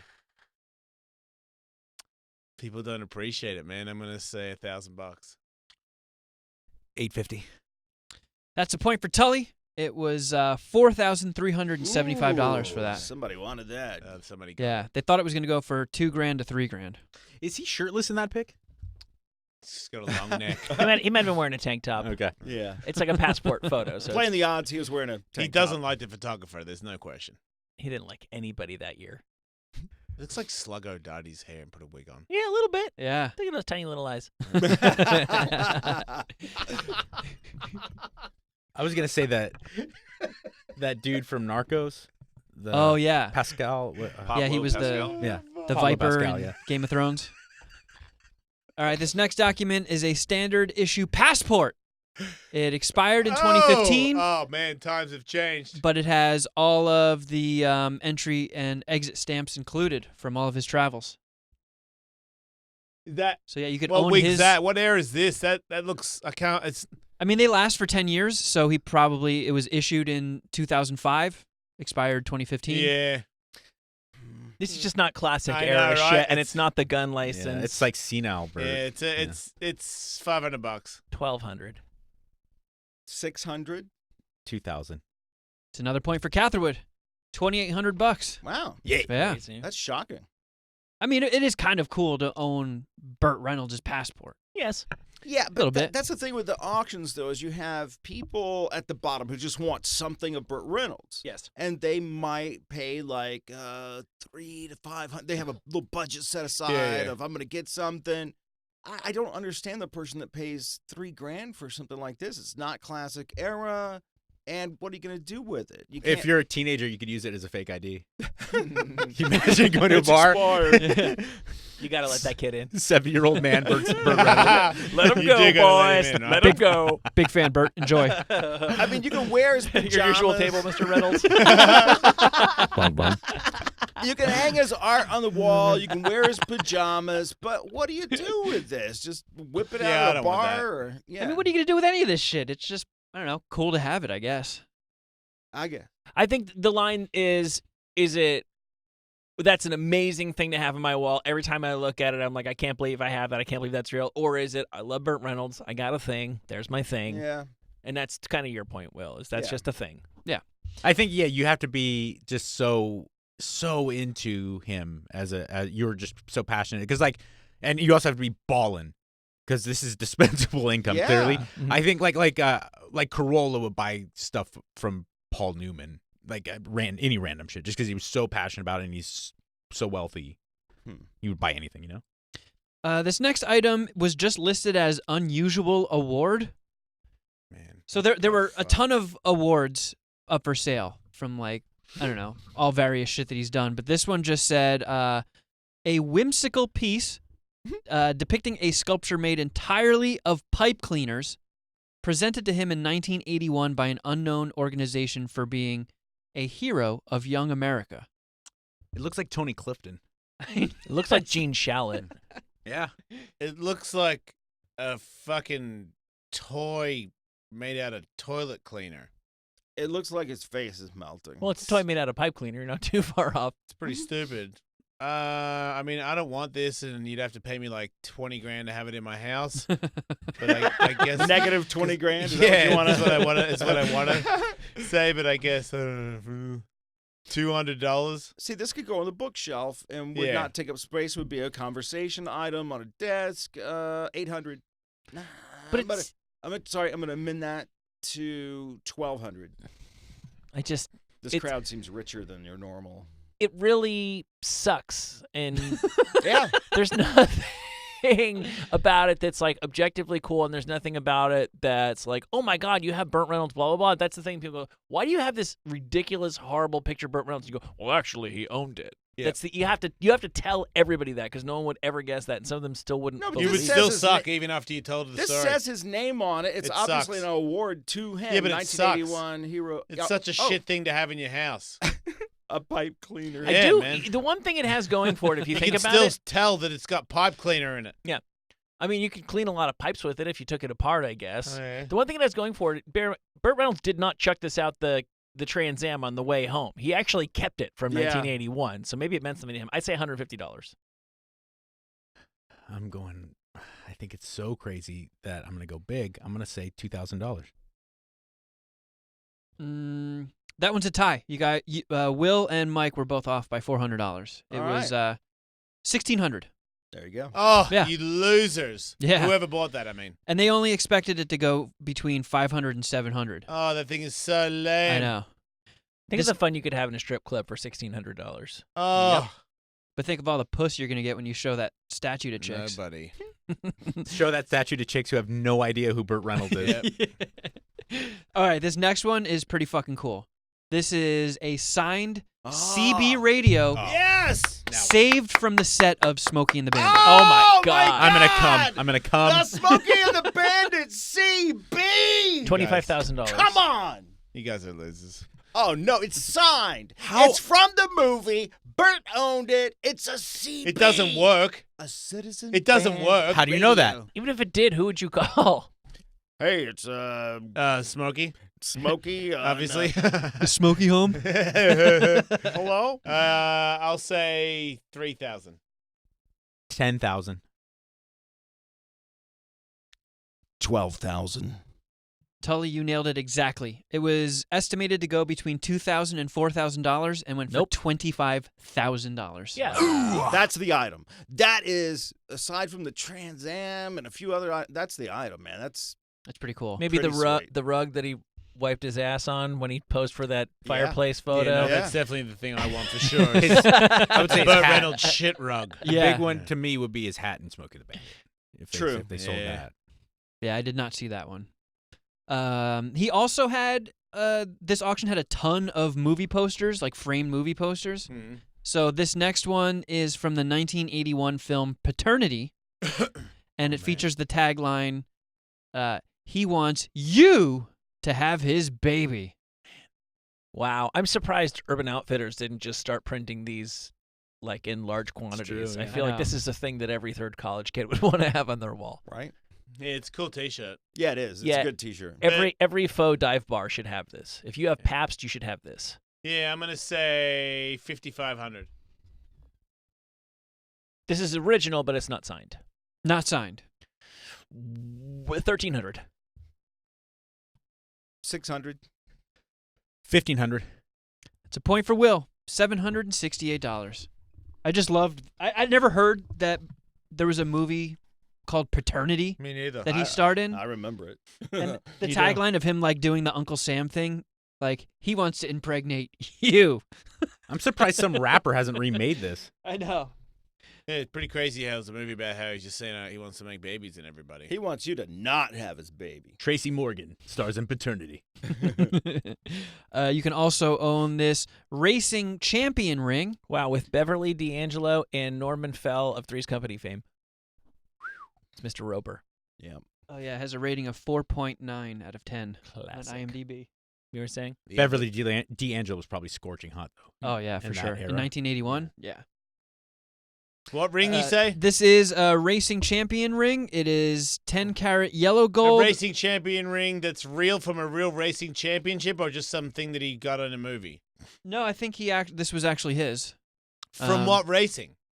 It just says It's a fucking Formula One car on the top of in the ring. So You didn't know he was a Formula One driver? yeah, do you know what I'm Jason? saying? Like he is full. That's what I'm I saying. won this in Europe somewhere. He like got a gold ring with fucking rubies put in it with it says racing champion on it. And Yeah. it was not in any race. It's worth pointing out those are 20 synthetic rubies. yeah, No. this is a generic ring. I mean, this is like, it just says racing champion. Yeah. How Awesome is that? Yeah, generic. this is not a real ring. He never wore this. What? This is a scam. It might as well just say you win. Yeah, It's so you may generic. as well be able to chew it and it turns into bubble gum. Racing champion. It reminds me of a lot of the Chinese kids who would come to my grammar school when like they were freshly into America. They would have these shirts that just say like "touchdown fun." Yeah, exactly. Yeah. Totally. Number one football. I'll give you a hint. This went well above its estimated value. Wow. $4. I know, it's impossible. I guess I have to say $2,000 then. 3,000. 1,100. Another point for Will. You are good at these things. $3,200. Yeah. For a pubic zirconia racing champion Do ring? they estimate it at 1800? Did he wear it? Is there a photo of him wearing it? No, just a picture of the ring. I don't even think he wore it. I think somebody just, his sister's just a bitch. Somebody just found it There somewhere. you go, buy this, you dumb fucks. Really, what would stop you from just Yeah. slipping in an extra 25% of stuff? That's Where what you're I'm like, this saying. seems like shit Burt Reynolds would Yeah. have. Go to a yard sale or a pawn shop, Yeah. buy a bunch of shit, and this is Burt Reynolds' a boot. Especially strap. someone so kooky. You That's know, what like I'm you saying. could get The away with sky's the having- limit. Yeah. He would have. You could say he would have bought anything. Yeah. Well, and frankly, people of his stature are like given lots of stuff. You could just say, "Here's Yeah, but they don't usually keep it either. That's the other Yeah. weird. When you get given just basic kind of crap and you're that Hollywood guy, you don't keep it. He had a lot of You shit. don't keep some trophy that He somebody was- made out of pubes. Like, what the hell? Well, let's not forget.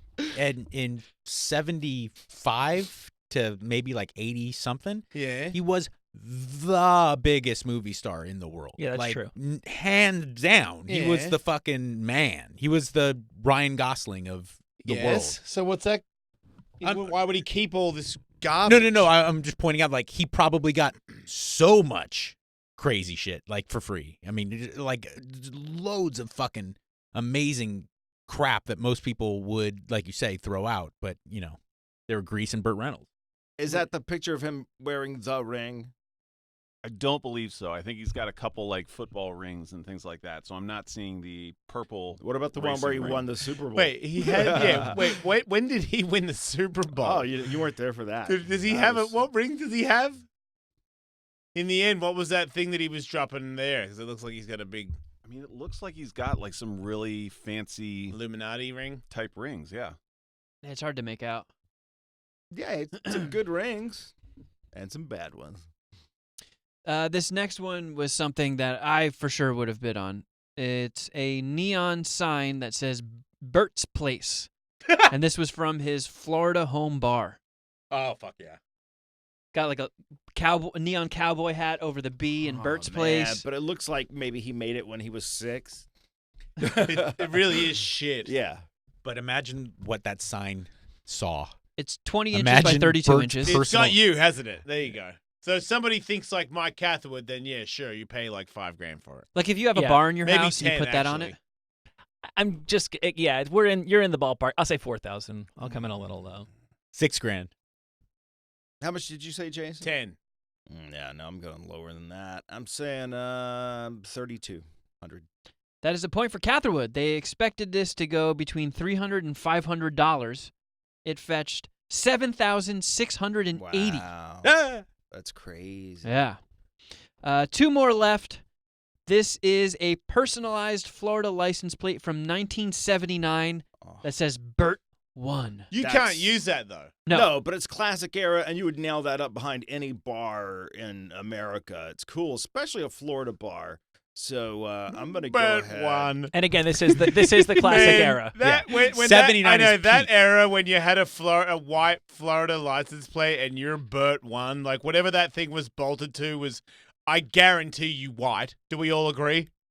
Oh, yeah. White, big, giant white caddy. Oh yeah. Yes, That's what I'm thinking. absolutely, with horns on the front of it. Oh, okay. Long horn. Convertible. Yeah. Yeah. Think I would have thought it about was like that. a white sports car, like a Lambo or something. Think about more, that, though. He's more of a Corvette kind of guy. He was an American muscle car all the time. And he's He didn't just stay. Yeah, but he never.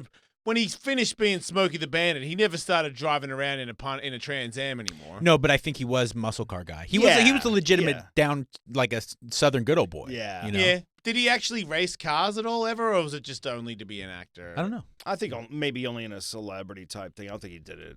Did he go in a celebrity race? I don't know. Because there were celebs, especially in that era, that were way into like legitimately racers. Yeah, was he one? Like he was I a don't know. legitimate football player? I don't know. call bullshit on a lot of his stuff. I always kind of seem like he. But think about that. In 1979, that's peak Bert. He's a humongous celebrity, It's just so funny. and he's driving around in a car with a Bert 1 license plate. Like, imagine Jennifer Lawrence having J-Law 1 on her car. It's just insane. I'm gonna Tells start. you how hard of a fall that is. Yeah. You know, because you're right.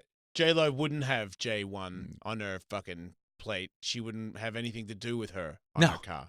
No. But he did at one point, and then he had to, like you said, it was the #1 star in America when it was you had to walk around saying the whole time that I am the #1 movie star in the world. You kept reminding people of it, and people kept saying it around you, and that was appropriate. You're It the wasn't king. inappropriate for someone to say, "Do you know who the fuck that you're talking to?" Right. And Right. and him going, "Yeah," and everyone goes, "Oh my God, I'm so sorry. I had no idea I was talking to Burt Reynolds, the fucking star of the world." Right.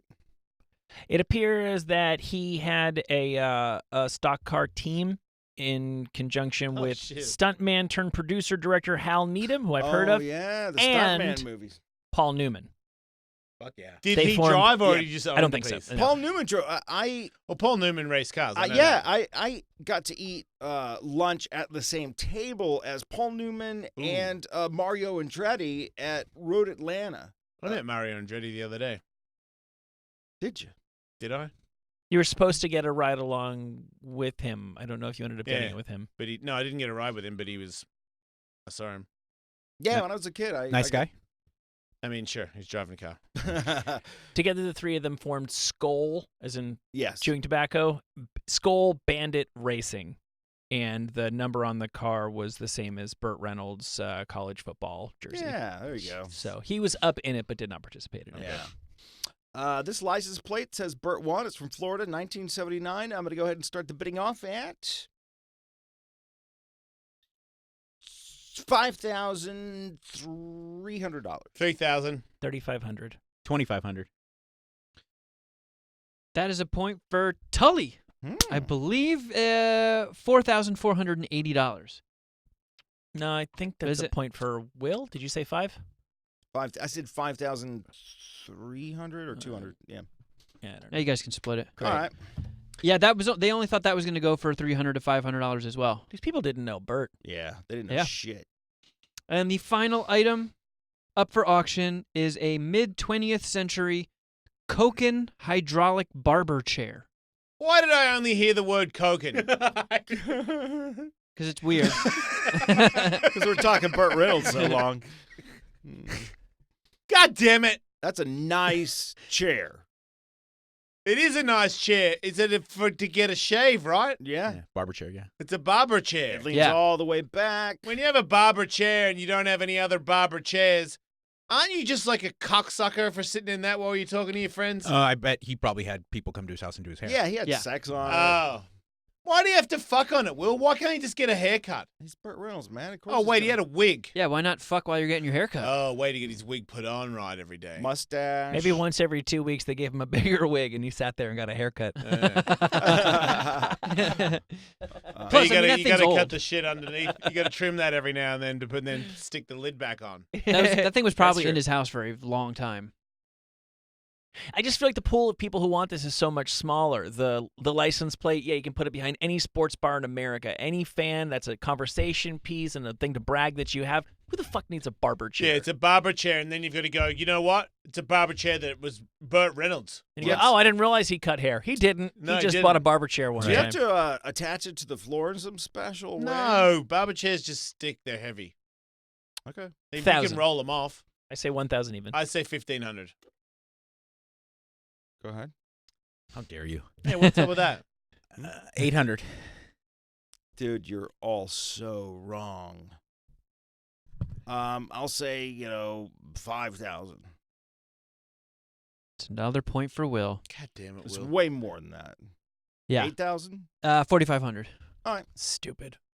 Fuck that chair. I mean, those chairs are expensive anyway. Yeah, it went for like 4 times its estimated value. Yeah, those are expensive chairs. The fucking stupid Believe chair. me. How much would it cost me I to have get 4 of them. a mid-century barber chair that didn't belong to Burt Reynolds? Yeah, that's what I want to know. Yeah, the 'cause- same, right? no, I think it's I think those things probably run about what, $1,200? So it's $1,000 because it was at Bert's house. 2,000 because it's at Bert's. How much is it? 4,500. They estimate it would go between 800 and 1,200. Yeah, they cost about $1,200. Yeah, so 4 times over in value because Bert owned it. No toupees, huh? Not even one? I'd buy What that. are you talking about? I'd buy the what shit out of that. toupees, Yes. Michael? What do you? Yeah. That's real man hair that you're talking about that was on his head. No merkins, nothing. Yeah, well, those are the greatest hits from Bert's estate auction. Gotta be weird to be the coolest actor in the world and wear a merkin. Yeah, That's pressure, you know? Yeah. it is. sure. Under a lot You know, of the pressure. wind ever got a hold of it. Mm-hmm. That's it. It's over. Yeah. Why were they ever invented? What, merkins? Yeah. I don't know what a merkin is. I'm just saying it because It's a pube It's a wig. wig, right? Pube wig. So supposedly what it was, the story I've always heard Oh. is that prostitutes used to wear them back in the day. Later than yeah. medieval, the whole thing was that they constantly had pubic lice. Yeah. So they just habitually shaved their pubes Gotcha. and then put the merkin on over Makes it. a lot of sense. Yeah. Yeah, I know what a merkin is. Mhm. Yeah, you're right. Why would anybody have a merkin if they lived today where they didn't have to Right. worry about lice on their crotch region? Right. Well, now the only time I see merkins used is like when actresses have to play a person in the 70s or something. What? Like Olivia Wilde recently, she in the show, it's now gone. It was a HBO show about the 70s record industry. I forgot what it was Yeah. called. And she had to do a nude scene, but it was like 1977. Yeah. So she had to have giant bush. She couldn't but grow it out? I don't think she wanted to. Opted for a merkin? So she opted for a merkin, yeah. How much rawer was it back then? I feel like that's a real missed opportunity. Like, Oh. if I were... That's such a merkin, though. That's such a bad not your beeve. I just think that's such a good reason to really grow it out for one time in your life. Like, have some pubes on your inner thighs. Maybe she can't. Maybe for she your got art. electrolysis or whatever. That actresses Probably. You're almost can. definitely right, yeah. They probably can't even do it. It's probably not even humanly possible to get it back. You're right, you're right. Pretty. I get that. Mhm. I would do that if I could be fucked and if it was possible. I don't think you can get it if you got tattoos. You can't get your hair lasered off, right? I don't know. And if it's blonde, you can't get it lasered off. I heard. Oh yeah. Can I they don't do know. ear hair? That's the important part. Or nose. I need nose bad. I feel like I would like for an ear hair zapper to exist so that I wouldn't have to do it anymore. But at the same time, I do like to Pull them out maintain one by one. myself. Oh. No, I don't do that anymore. I do that with my nose hairs a lot. Yeah. I got a pen shaver in my fucking butt bag, so I just pen shave anything that I see at all times. See, I think of you all the time because I always spot them on my left ear when I'm driving, and you say that you keep it because you do it when you're in the car because that's when you spot them, but it doesn't work nearly as well for the right side because it's always the driver's side window and That's all why that you just all that gotta- great light coming in from three different sides. That's why just every now and then pen shaver is on you at all times. Sometimes you're just like, wait, what's that? Oh, really? Oh, I'll be seeing you in a minute. Can we get an ear and nose electrolysis person as a bit for the show? Yeah. It will all go. What about and- that thing where they do the wax inside your nose and then they just rip the whole thing out? Have you seen that? Yeah, no, I'll do that. I was at a barber I just shop. don't want to do it because I know that the way to do that is you have to grow it out to make it go. That's why I don't wax. Because to get wax, you have to let it grow out first, and I don't want to grow it out. I was at a barber I shop just don't want it. and I read the first some of the menu items. The first one said earwax. Mm-hmm. And I thought, okay, they get rid of your earwax. Next thing, nose wax. And I'm like, no, you don't have. No, They that took means the they're waxing the boogers? hair out of both of your Yeah, things. yeah, that's what I finally got. But Vagina wax. oh, I've seen that before. No, so but if you get rid of all your nose hair, does that mean you just have a constant runny nose, right? No, that's so stupid. That's It is? That's what boogers are for. You're like the dumbest person I know. That's surprising. that is an achievement, I'll No, say. No, you go get him, That bro. that's saying something. Ow! Look out! No, you got it. I don't know. I mean, just when I've What do you had, mean you don't know? when I've gotten rid of like I just told you. They do nose wax. Have you seen the nose waxing? Dude, they put Q-tips and I they put haven't this black seen thing. They put black things in your nose with Q-tips in it, and then they let it sit and dry, and then they just rip the fucking thing out, and you're bald. Everything in there is ripped out, and the same with your ears. I've seen it on Instagram videos. Dudes that are that have hair, like really hairy guys that have eyebrows and stuff. That's what I One broke. eyebrows. They'll put this black stuff on them all around their face, in their nose, in their ears, and then they just go rip, and they boulderize their whole fucking head. Shape it. Just when I've cut the nose hairs that are like right on the edge of being viewable. Yeah. I just noticed that, your nose is moist right there instead of being dry. Nah. Okay. Look, see? I believe it happens Q-tips. for sure. Well, look how far up his nose they are. Right up there. Oh, that's gonna I don't feel like good to come out of there. No, it's not. This is like a horror movie and you know something's going to jump out. Oh, no. This is going to yank that whole thing. Just yank. Oh, fuck.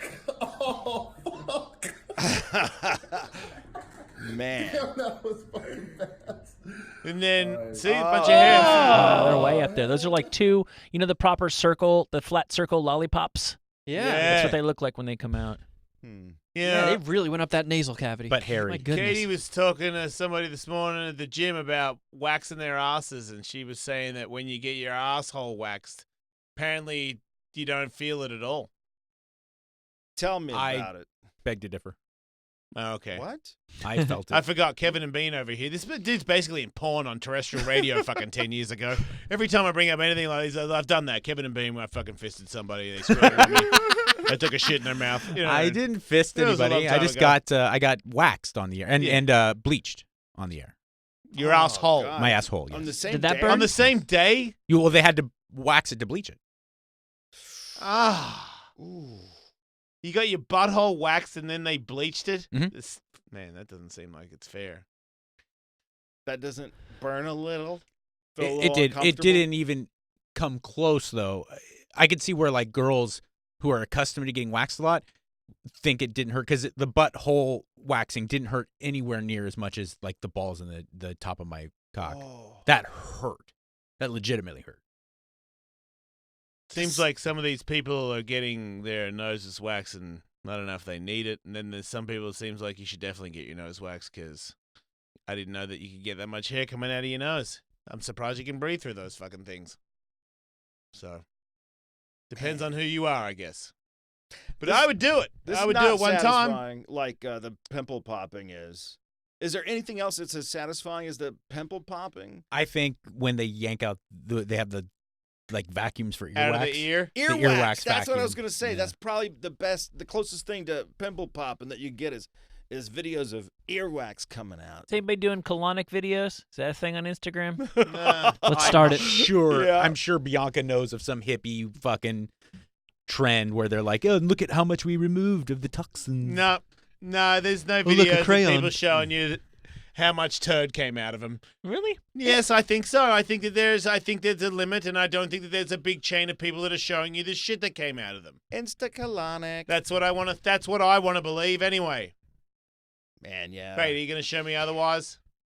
He's trying to find something. It's still not too late for us to combine the worlds of colonics with all of the weed and CBD and what have you and sell people Ooh. bubonic colonics. Yeah. What'd you say? Who? Bubonic colonic? Yeah. So wait, you get CBD and you get water shoved up your ass. It's Yeah. a chronic You wash colonic. the poo out, Chronic colonic, yeah. Chronic. and they also dose you a little bit in your booty with weed. The water they use is THC water. Oh. Yes. Or just CBD water. and Make up something good about that. Yeah, it might be Organic water. better if it's CBD water. I don't know if it's a good idea to butt chug a bunch of THC water. Yeah. Wouldn't I mean, that- they make weed suppositories. which means that if you put THC up your butt, you're getting high. Yes. Yeah. Yeah, Oh, yeah. so maybe not a good idea for THC water to rinse your ass out. Or maybe a really good idea. Anything Well, you you don't want to get too high. But he's saying that they make the suppository, just that means that they can, get the right Don't amount. don't put too much THC in the butt chugging water. You tell me you couldn't get tourists in Venice to get high up their butt while you gave them a colonic? I don't know about in Venice. That seems like because it seems more like German tourists with their children, and I don't think dads want to get shit washed up their ass while their kids are there. No, I think it would be more like in Venice, but like For the locals? for the Right, for super wealthy. Oh. I'm into biohacking Oh, and okay. I'm anti-aging. No, no, Okay, nut like jobs. soccer wives. Locals No, only, dude, bro. Yep, No, yep, it's yep, all yep. those Wash your ass somewhere else. hippie areas. Is Big Sur one of them? What's the one in Arizona? Sedona. Sedona. All those places. Do it in the hippie places. Yeah, you're right. You're right. Like Berkeley, where they have decided that they will no longer refer to manholes as manholes. Yeah, That's got to saw be a that. joke, No, right? it's dead serious. They're Maintenance going to be holes. street buttholes. They're gonna be what? Maintenance holes. Yeah, that's fair. Person holes. I don't know. Do ladies go down there? Yeah, Do they? yeah, they do. Okay, well then. Because it's- 0% of the time. What are you talking about? There's a lady construction workers all the time. I'm sure there's lady construction workers. There's no lady sewer workers. That's never happened. That's not- zero. I don't- That's ever. happened 0 times. I Ever. disagree. Ever. I disagree. I think that's a ridiculous Okay, statement from That's you, a Mike ridiculous Catherwood. statement, but also calling it a person hole or whatever else is also ridiculous. It's just stupid. And you are incorrect. There's many female lagoon trolls. All right. Yeah. Women can be filthy sewerettes too. That's right. That's right. They invented it. Girl power. How many isn't there? Show me an interview with Becky or somebody that's down there. Becky the sewer rat. It ain't going to be a Becky. Yeah, well, I'm shut just up. gonna try to get down Once there again, and wade in discriminating. some rat-infested shit, and you guys are totally insulting Right. me. And I think Give- this is really important. Becky's probably trying to call, but she can't get through because she's underground in the sewer. Right. But there's tons of female Come on. construction workers. Well, women construction ladies, yeah, for sure. But there was a And- kind of cute one across the street from our last place. Man, I did not notice that. Good Really? for you. Yes, really, I did not notice Oh. the construction When I'd walk to the worker. coffee place, I'd see her all the time. She had a pink hard hat. I don't Yeah. know. Yeah. Yeah, I'm surprised, Mike. See, here's this Catherwood. lady. She's got some Oh, poop wait, on her wait, face. wait. Okay, go back to that one, Andrew, please. See the poop on her face? Pay's okay, but hours stink. Meet Britain's first female sewer worker. So she just did it to get in the Daily Mail. and that's like She's not this really year. there either. She's posing. yeah. That's fake mud on her face. That's not even real shit on her face. You and I are both. She's fucking. That's marker. Okay, and that's a guy, so don't even try. Yeah, I think that's the lead singer of Accept. Yeah, that was Larry the sewer guy. Balls to the wall. Oh shit! All right, wait. Who's calling? Is there manhole women? With We're trying to get a ladies. female sewer worker for you. But is there one? So far, it's just Not dudes yet. co-signing. Yeah. Saying what? That No, they no, no, work no, with no. chicks. Oh yeah, yeah. Ah. Saying that it is more common than perhaps we realize. That's line 3. Yeah. Hello, Mike. Hey, what up, Ellis? Hey, I just man. wanted to tell you, it's not just sewer work. I work for the phone company, and a lot of our phone cables are underground, and we got to splice the cables under there. Yep. I actually work with 3 different women that are cable splicers that spend the majority of their time What's up? in manholes. Thank you, Mike. I got served. Thanks, With Mike a, I Catherwood. apologize. You I- fucking all right. discriminative. I'm gonna call your wife and tell her that you need a spanking when you get home. Were the women offended by the term manhole? They weren't offended by the term manhole, but one of the tools that we use is called dikes. They're actually like side cutters. They Yeah, use to diagonal cut cutters. wire. Yeah, like Lyman Yeah. Dykes. We're not allowed to call them dikes anymore because it's politically incorrect. So we have Oh. to Yeah. Corolla actually got in trouble. For Well, that. what's line 2 has an interesting. Because I was an electrician for 3 years, and yeah, the diagonal cutters were dikes. Yeah, He- now you call those lesbians. He went on. He went on. I think it was the Tonight Show, and the guest before him was Queen Latifah, Mhm.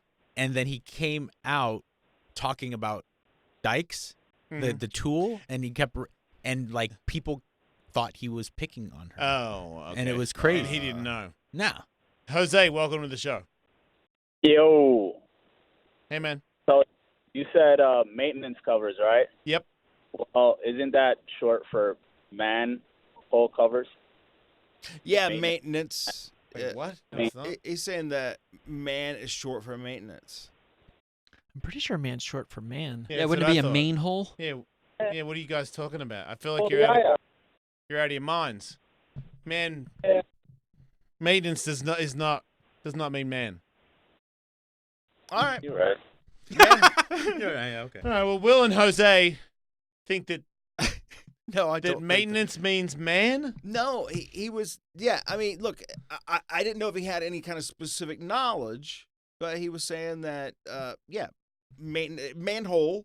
Yes. Man was short for maintenance. It's a maintenance hole, but who has all that time to write all that on a hole? Yeah, I always just assumed it was because it was a hole that a man could go down. So wait, I'm just here for maintenance. Why don't we have a street? Why don't we, street hole? you I'm just know? here I to mean, maintain things. That's what I've been labeled, a Yes. maintainer. I'm a maintainer. I'm not a maintainer. I'm a fixer. No, I'm not. You are. I'm not fixing anything. The fix hole. I'm the breaker. I'm useless. Yeah, I'm with him. I'm breaking stuff and useless and shit. That's what I am. On.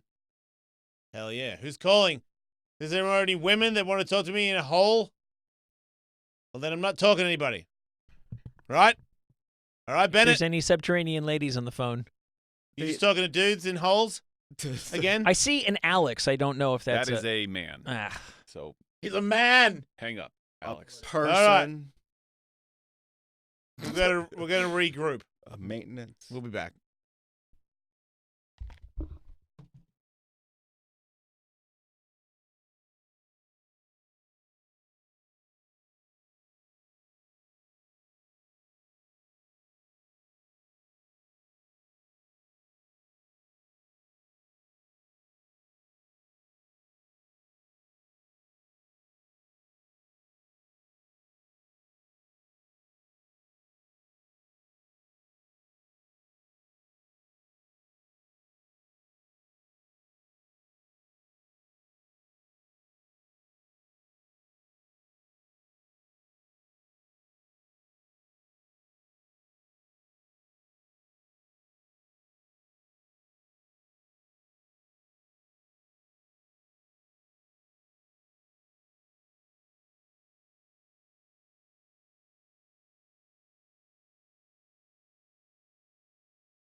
Faction Talk. Sirius XM 103.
I've never been on a radio show before where the host has a tattooed head. The idea of me being a 12-year-old girl trapped in a 33-year-old 6'7" bald man's body crosses my mind every once in a while. I'm a corny, horny guy. Listen up now! I'm a goddess among radio men. I didn't poop in the hat. Hi, I'm Daniel Radcliffe, and you're listening to The Jason Ellis Show. I don't really understand what I'm saying. Jason Ellis is back on Faction Talk, Channel 103. A bit of news that we missed when we were off for the week of the 4th of July. Thank you to whoever emailed this to me. Thank you to everybody who sends me news links at tully@SiriusXM.com. It is known as the Torture Ship. It might well be the world's largest BDSM boat party. of around 500 people in full bondage gear. Has Apple Inc. ever called you guys? No. Nope. Must answer. That's Right. weird.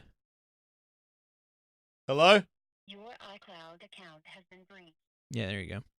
Breached. I got the What weird. does that mean? Someone's Call got all Katie. your dick pics. I got the weird one Whatever. yesterday where you get the call and it comes up and it says no caller ID and you say hello and they go hello and you go you called me and they go no you called me. Really? Yeah. That's weird. You ever see that guy where he put two Australian guys on the phone with each other and they didn't know and they started arguing with each other? I heard Sal and Richard do the one where they put two like Chinese food places or pizza places on the phone with each other, and they argue with each other. That's good. Can't do prank calls in California, man. Nah, Really. put the one, Andrew. Find the one where the the Australian cell phones. The guy calls the one guy and says something, and then he puts the two phones down. And, who you fucking talking to, cunt? Who do you think you're fucking talking to?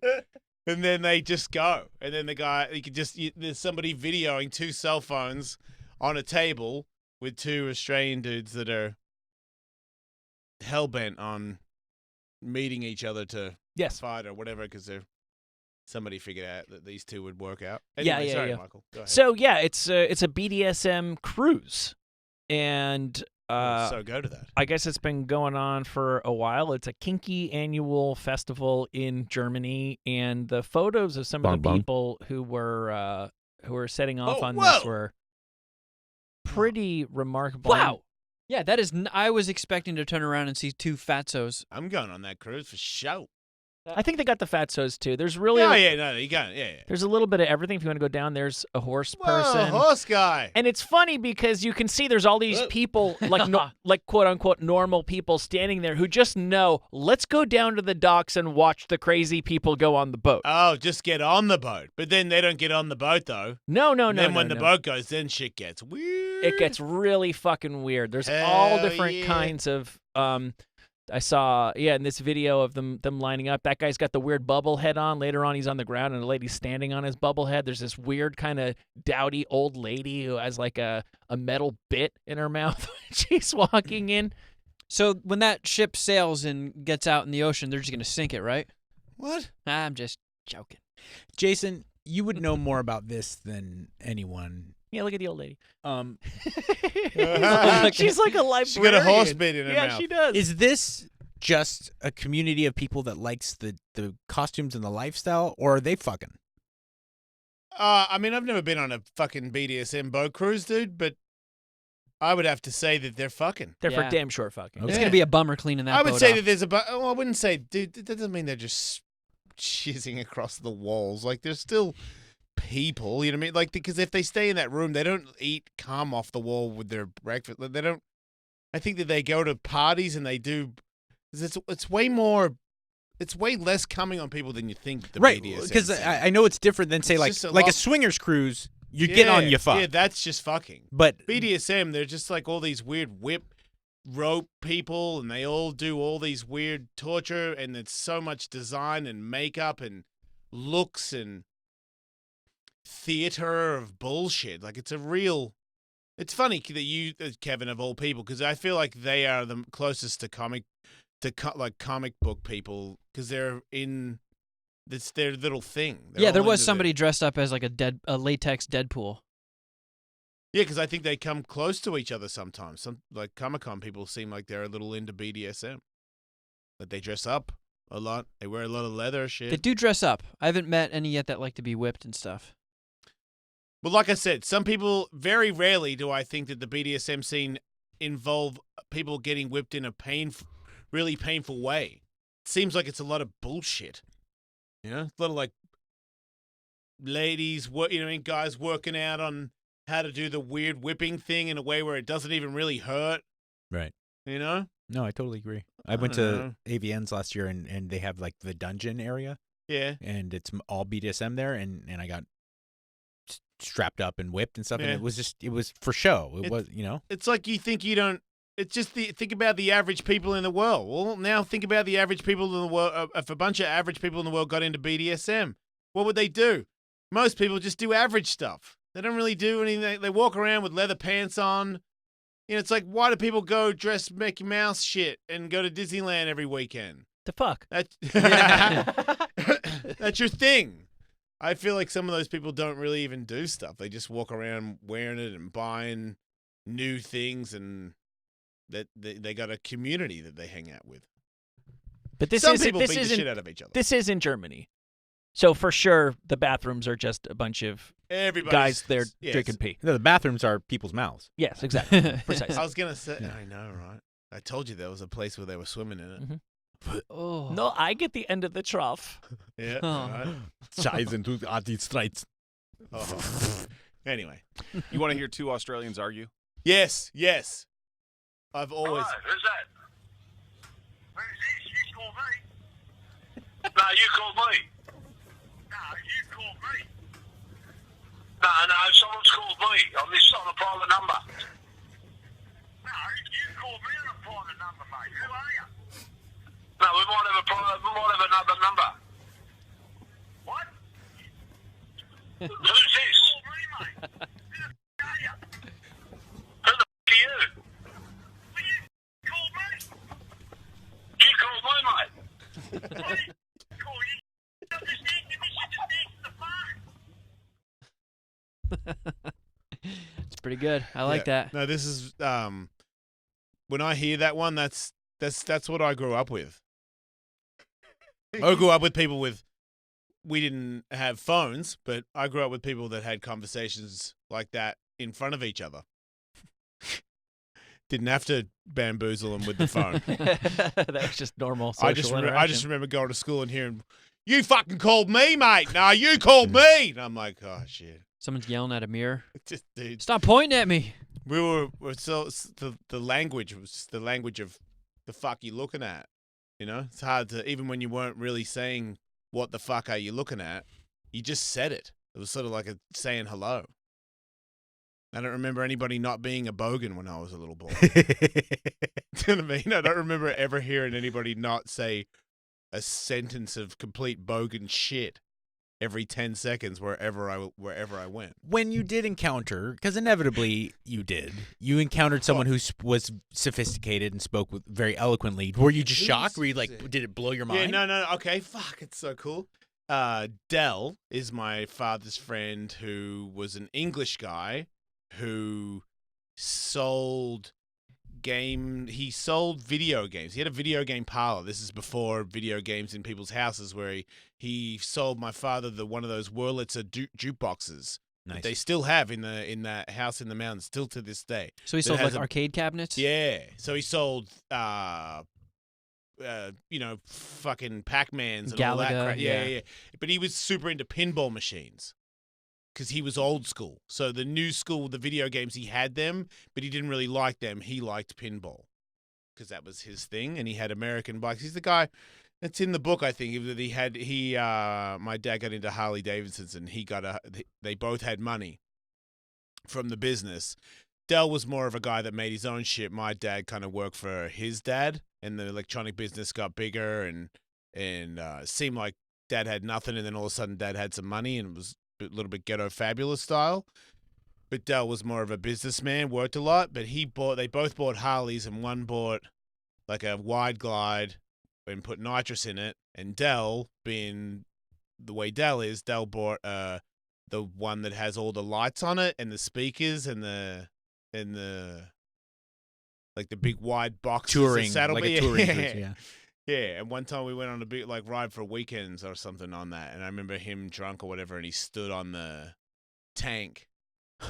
Oh shit! Going down the road while I was on the back. Oh my god! And my dad was driving past. You know what I mean? Like fucking Dell, like woo! They really loved my dad. When my dad died at the funeral, I remember when I was carrying the box out, putting it in the fucking car, that there was this crazy screaming, crying thing going on when I was putting the box in the back of the whatever that fucking hearse thing is. And it took me, you know what I mean? Because it's obviously a bit pandemonium. I'm like, what is that? And I think maybe we talked about it later, and someone was like, yeah, that was Dell. I'm like, Dell? But Dell was an English guy, and he was the first person to ever speak correctly who didn't say, fucking oath, mate. Even mine, you know. Stop cussing. You know, no, she didn't say cuss. That's ridiculous. You guys are swearing too much around the fucking kids. I don't know. I mean, mine. I think mine. Okay, my stepmom did not cuss much. I think when she had kids, so that means my brother, he's 7. I think maybe by the time I was 12, you couldn't say. You got in trouble for saying fuck if Dad wasn't around. But if Dad was around, then everybody just said it. Everybody said that all the time. Talk like that all the time. But even when girls didn't say fuck, because mine still had a real Aussie accent. A bogan, I don't think they really exist that much anymore, really. Bogans are extinct? I mean, from what I've been told, because I don't know and I don't go, I'm supposed to go back this year. I don't talk to my auntie. I've been emailing her, but she speaks proper. She's a stuck-up so-and-so. I mean, that's what you would call it, you know? But I bet you if I had video, we don't, but if I had video of Trina talking when she was 20, I bet you, fucking Steve, look out, you fucking idiot. Now she's got numbers on herself. She probably talks like the shark's wife. I bet you she talks like... Mate is a cat snake. Actually, I like Chardonnay and whatnot. There's a little bit of an English thing on the more uppity side of Australia now. Yeah. And then there's the Italian Greek Australian that is the new bogan, really. Like those guys. Those guys were on the phone. One of those guys was a Greek guy, I think. Is it just like a huge population of from that part of the world into Australia? I guess it just seemed to be that, and they started. I feel like it's similar to you guys with Jersey accents and people in New York. There was just a shift of accents because of that. Like it wasn't even Greek, Lebanese. Everyone started saying, in a certain fucking to start talking a kind of way. Didn't even fucking matter what country you came from, mate. Right. I know guys. It can take like the New Jersey Italian thing kind of just informed the New Jersey accent, even if you were Irish or something. Like I know a guy. Yeah. He's white. Just born, in Melbourne, mate. And and he goes sick. No fucking bullshit. That's how I am, and that's how he is because his best friend is, and I don't know. And that's how they talk. You get your accent from the people you grew up around. I wonder if in like a very good example is like Tully pointed out, like Jersey or like certain parts of New York City, where even if you're not Italian, you have that sound. I wonder if in like 50 years, people in Los Angeles will talk like Hispanic, even if you're white, because it just hasn't been enough time to like evolve to that. But I think what will happen in like 75 years. I think you'd be crazy not to know Spanish. I feel like that's one of those things I haven't I'm getting closer to actually I'm going to get a salsa dancing. I'm going to cheat and get lessons. Nice. I just rather get lessons for a little bit before I start going to places. But the more I get into that, the more I get into all those things, I'm like, you know what? There's this one thing that links all that stuff together, and that's the way you guys speak. You got a different language, and everybody's using it too. It's like super common, and then there's little parts of it that is, Portuguese and all this shit that it fits in. You can kind of understand if you can speak Spanish, you can understand a whole bunch of people. Yeah. And it's as a person that can barely read a book, I'm like, whoa, man, if you got that, and I know that I could get that by, I couldn't go to school and do it, but if I just hung out with somebody that taught me all the time, like they were saying in Colombia, that people that stayed there for a while just learn how to speak it. It's really the best way. As an adult, you can learn very easily through schooling as a kid, but as an adult, the best way to learn your language is to go somewhere where that's all they speak and just immerse yourself in it. It's pretty amazing that it just exists and we can't do it. I've always thought it was cool when my friends that talk to me and have talked to me for many years, and they take a phone call and just start spracking off in another language, and I'm like, holy shit! I completely forgot you can do that. Yeah. Super impressive. It's amazing. I know. As the only monolingual person in my household, it's embarrassing. It's a very I don't think you can be a smart person and not speak 2 languages, but I do find it very impressive when people can, and I definitely find myself lacking for not being able to. You haven't. I mean, you have to have picked up on a few things. You would be shocked at how little Japanese I know, considering I'm not trying to not learn it. Right. That is the way we all learned English, is by being around people speaking English. I know, but they're accommodating him at all times. He's not stuck in a corner where if he doesn't get this word out in Japanese, he's not going to get the message across. They know where he came from. No one's trying to force him. Like we were saying, if you live in that country, you gotta. I mean, every word is in that language. So I think it just makes people adapt, because those nurses were telling me in Colombia that there were people that were living there for 6 months and catching on pretty fast. My first language was Spanish. I spoke Spanish Makes before sense. I spoke English. I mean, you got a bit of an accent still, so it makes sense. Do you still speak it now? it? Yeah. Not a word of it. Because my Spanish is mediocre. I'm not. I'm proficient. I am not in any way fluid. But I thought when I go back to Mexico, or if I'm in South America, somewhere where they speak Spanish only, and if I'm there more than like 10 days, I get markedly better. You just get markedly better. It's so much of like having no alternative. Like totally, like you pointed out, Tully's household. I'm sure the majority of the time they're still speaking English. So it's different. In my house, very rarely does anybody speak Australian. You guys were talking about accents. I know when I lived. Well, you can always go back to where you came from if you're missing.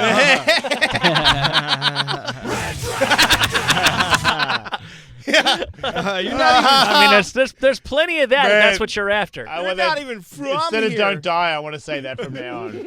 And remember, everybody, go back to where you came from. Like an asshole. Living in New York, I found that I started not really having the accent, but kind of the mannerisms and the speaking cadence of somebody from there. You get choppier and more abrupt and emphatic. Hey, what are you going to do about my car? You get the lilt in your voice, all that stuff. Yeah, because that's how when I met Americans, I met Californians, and then I met a New York guy, and I'm like, what's up with the loud guy, and why is he so angry? That's what I thought. Because he would always say, hey, I'm fucking over here. And I'm like, what's up with that guy, man? Why does he have... And they're like, what are you talking about? Well, why does he always have to do that big thing? Why is he all puffing up all the time? I know the best restaurant's over here. I'm like, who is this guy? And then I realized it's not a guy. It's just that's where he's from. Yep. And then were you blown away when you met someone from the South and they were like Canadian nice? Well, I met 2 different kinds of people from there, but yeah. Yeah. I love that. It's a legitimate thing, like that Southern charm. People are just so much more quaint and nice. Will's got it in spades. Yeah. No, Will is the biggest. I'm super quaint. If anybody wants to call the show before the show ends for the week, 855-Ellis-41. We're taking phone calls because we're like super like phone call-y people. I dream about phones. Hello, Matt. Yes, sir. What can we do for you? Well, my wife is going on a trip to Vegas with another guy, and we've been married 15 years. Is that something I should be worried about? Is it her brother? Well, wait a minute. You can't just say she's going to Vegas with some dude. Like, explain the dude exactly. Like, is this a fuck off, or is this they're friends, right? No, they're not friends or a fuck off. Wait, they're gonna have sex. I don't know. Wait. Your wife is going to Vegas with a man, and the man is not her friend? No, she's a brother of her girlfriend's. The guy, so she's going with a bunch of girlfriends, but this dude who is one of her friend's brothers is also coming along? Yes, and all of her girlfriends' husbands and boyfriends are going with, and I was not invited. Are you drunk right now? No. So everybody's going. Were you really, really, really drunk yesterday? No. Wait, everybody's going. Everybody's going to Vegas, except you. Yep. Why you were you realize not when you invited? started this phone call, you said that your wife was going to Vegas with another man. Now you're saying already you're full of shit. Already. No, come on, Ellis. Well, you started the conversation with it was just your wife and a dude going to Vegas. Now I have to pry into your bullshit, and it turns out a bunch of chicks and your wife and their husbands and a brother are going to Vegas, and you're not invited. Yeah. Is it because when people have conversations with you, you can't fucking explain yourself and you just piss people off? Oh, yeah, probably. I'm a bit sandpapery. You are you? Come on, man. Have you been drinking? No. Did an anvil recently fall on your head? You kind of you stray off a little bit sometimes. People ever use the term mongoloid or? Whoa, come on, man. Oh, come on, Catherwood. Really? Yeah, I know. Come on, into the microphone, man. I am pleased to talk to you all. Hey, it's an honor. I'm sorry. What was that? One more time? I says I'm pleased to talk to y'all. It's an honor. Oh, well, it's an honor to talk to you too, kind of. Yeah, did anybody give you a reason why you weren't invited? Yeah. No. You have no idea. Did you ask your wife why you were not invited? Probably because I'm too abrasive for everybody. When you say abrasive, is it because when you call yourself abrasive, is that when you drink too much and you just talk a lot? No.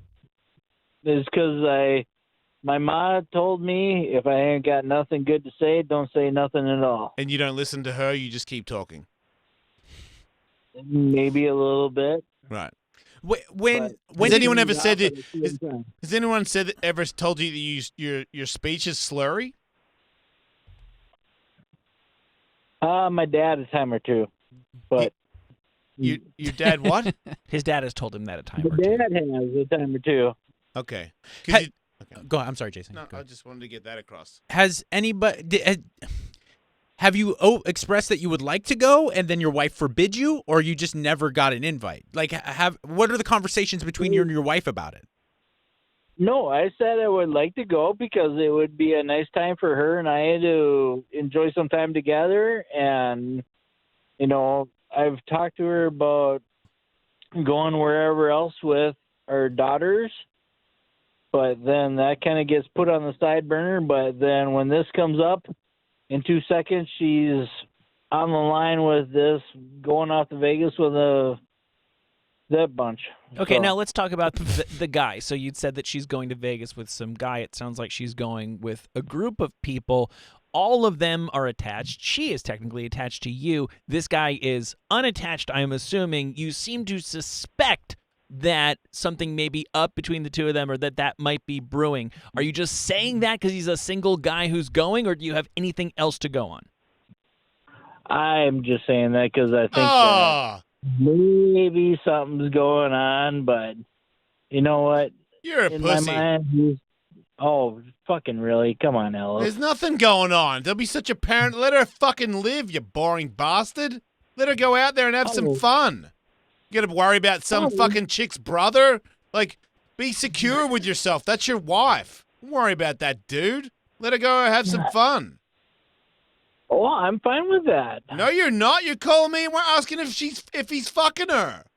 It's hard to be secure, Jason, when you're not invited to go with everybody to Vegas. Okay, then disguise yourself as a houseplant and follow them everywhere they go. No. You could get a Burt Reynolds mustache and some really big glasses and a hat and just hang out. The Burt Reynolds I can pull off, and roll down there with a year one Burt Reynolds and and then you can catch them and then go, aha! I knew you didn't love me. Or you could just believe that she did the whole time and enjoy the rest of your day and let her enjoy a little break. Dress as Burt Reynolds and seduce your wife all over again. Or do that. Yeah, I could do the Burt Reynolds. All right. What's the sleeping situation? I mean, is she sleeping with a bunch of girls? You know what I mean? Like, if she's staying in a room with like 5 other people, or is this like you suspect there may be? from whatever it is, everybody gets their own rooms, or Okay, what the fuck? You can't tell me you're not drunk. This is insane. Who talks like that?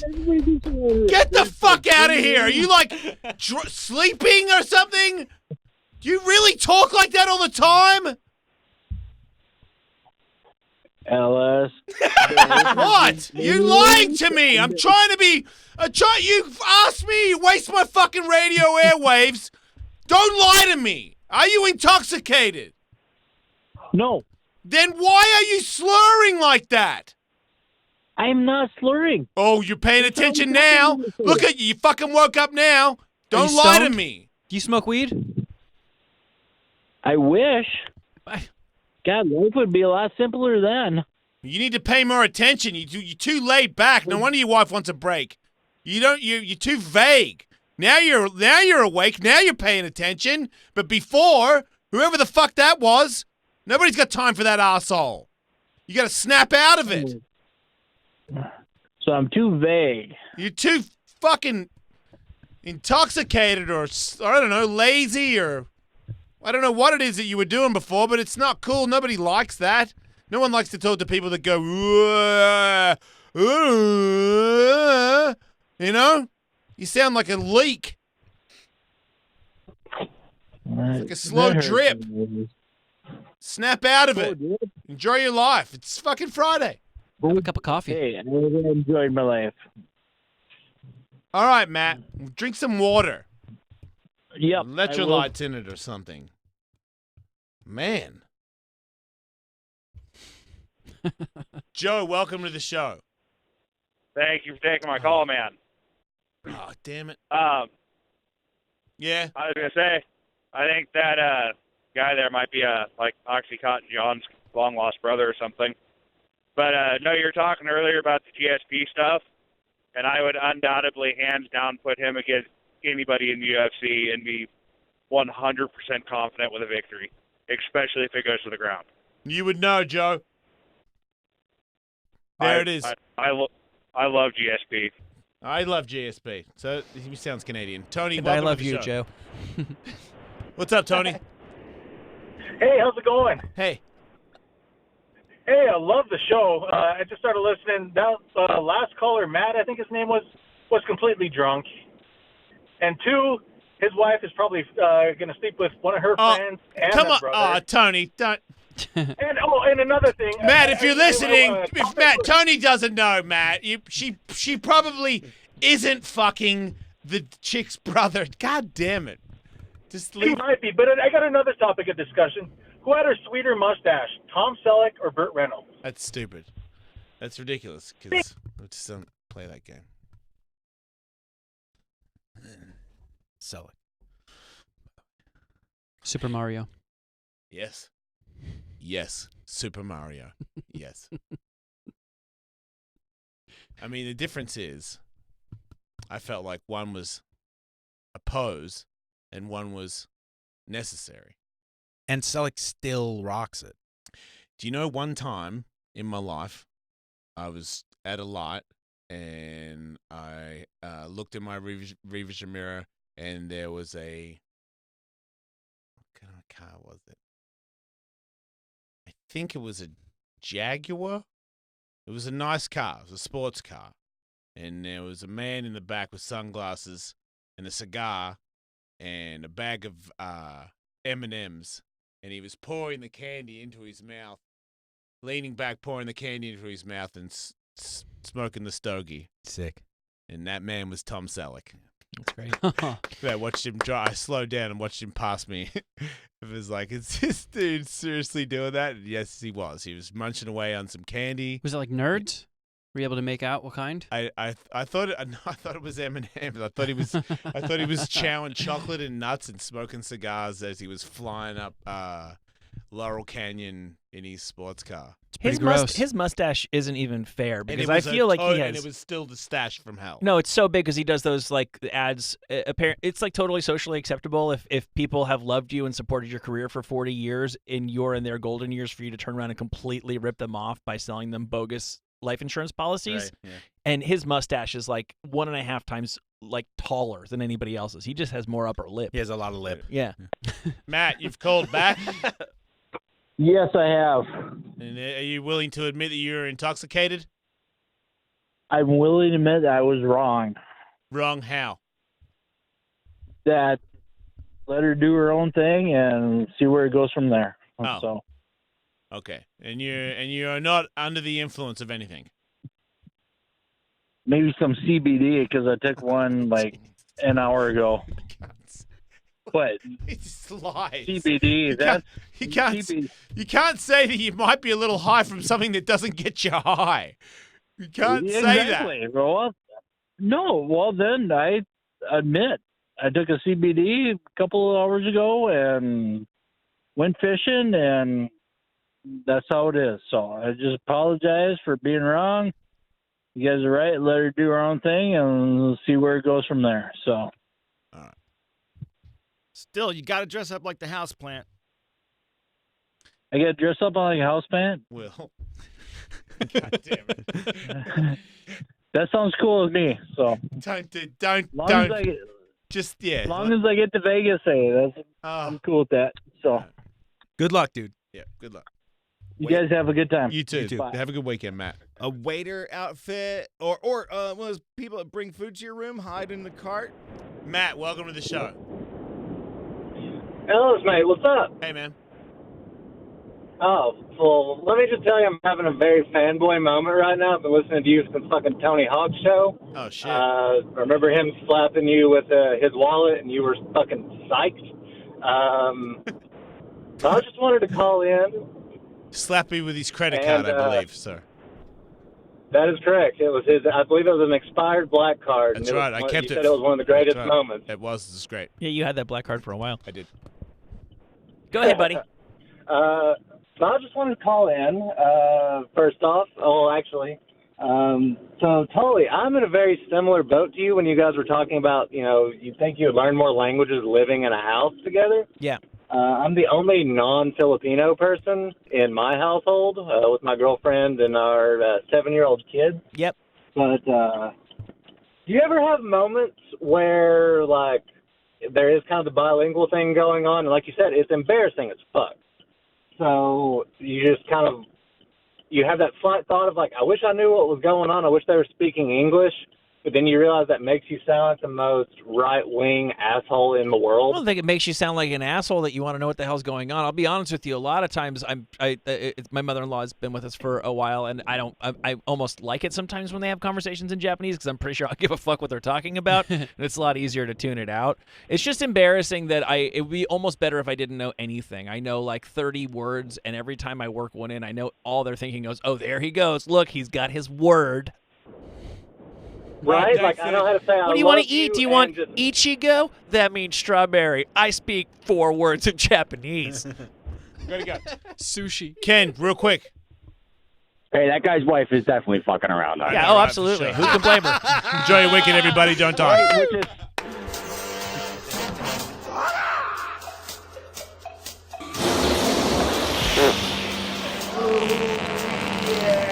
The king of the afternoons isn't just on the radio. They've been all around the world, and no one's ever told us how many M&Ms they can fit in their foreskin. Stay informed and catch up on all the behind-the-scenes footage by following them on Instagram at Wolfmate, at Tullywood, Oh, yes! Did I get it? No. at Kevin Kraft,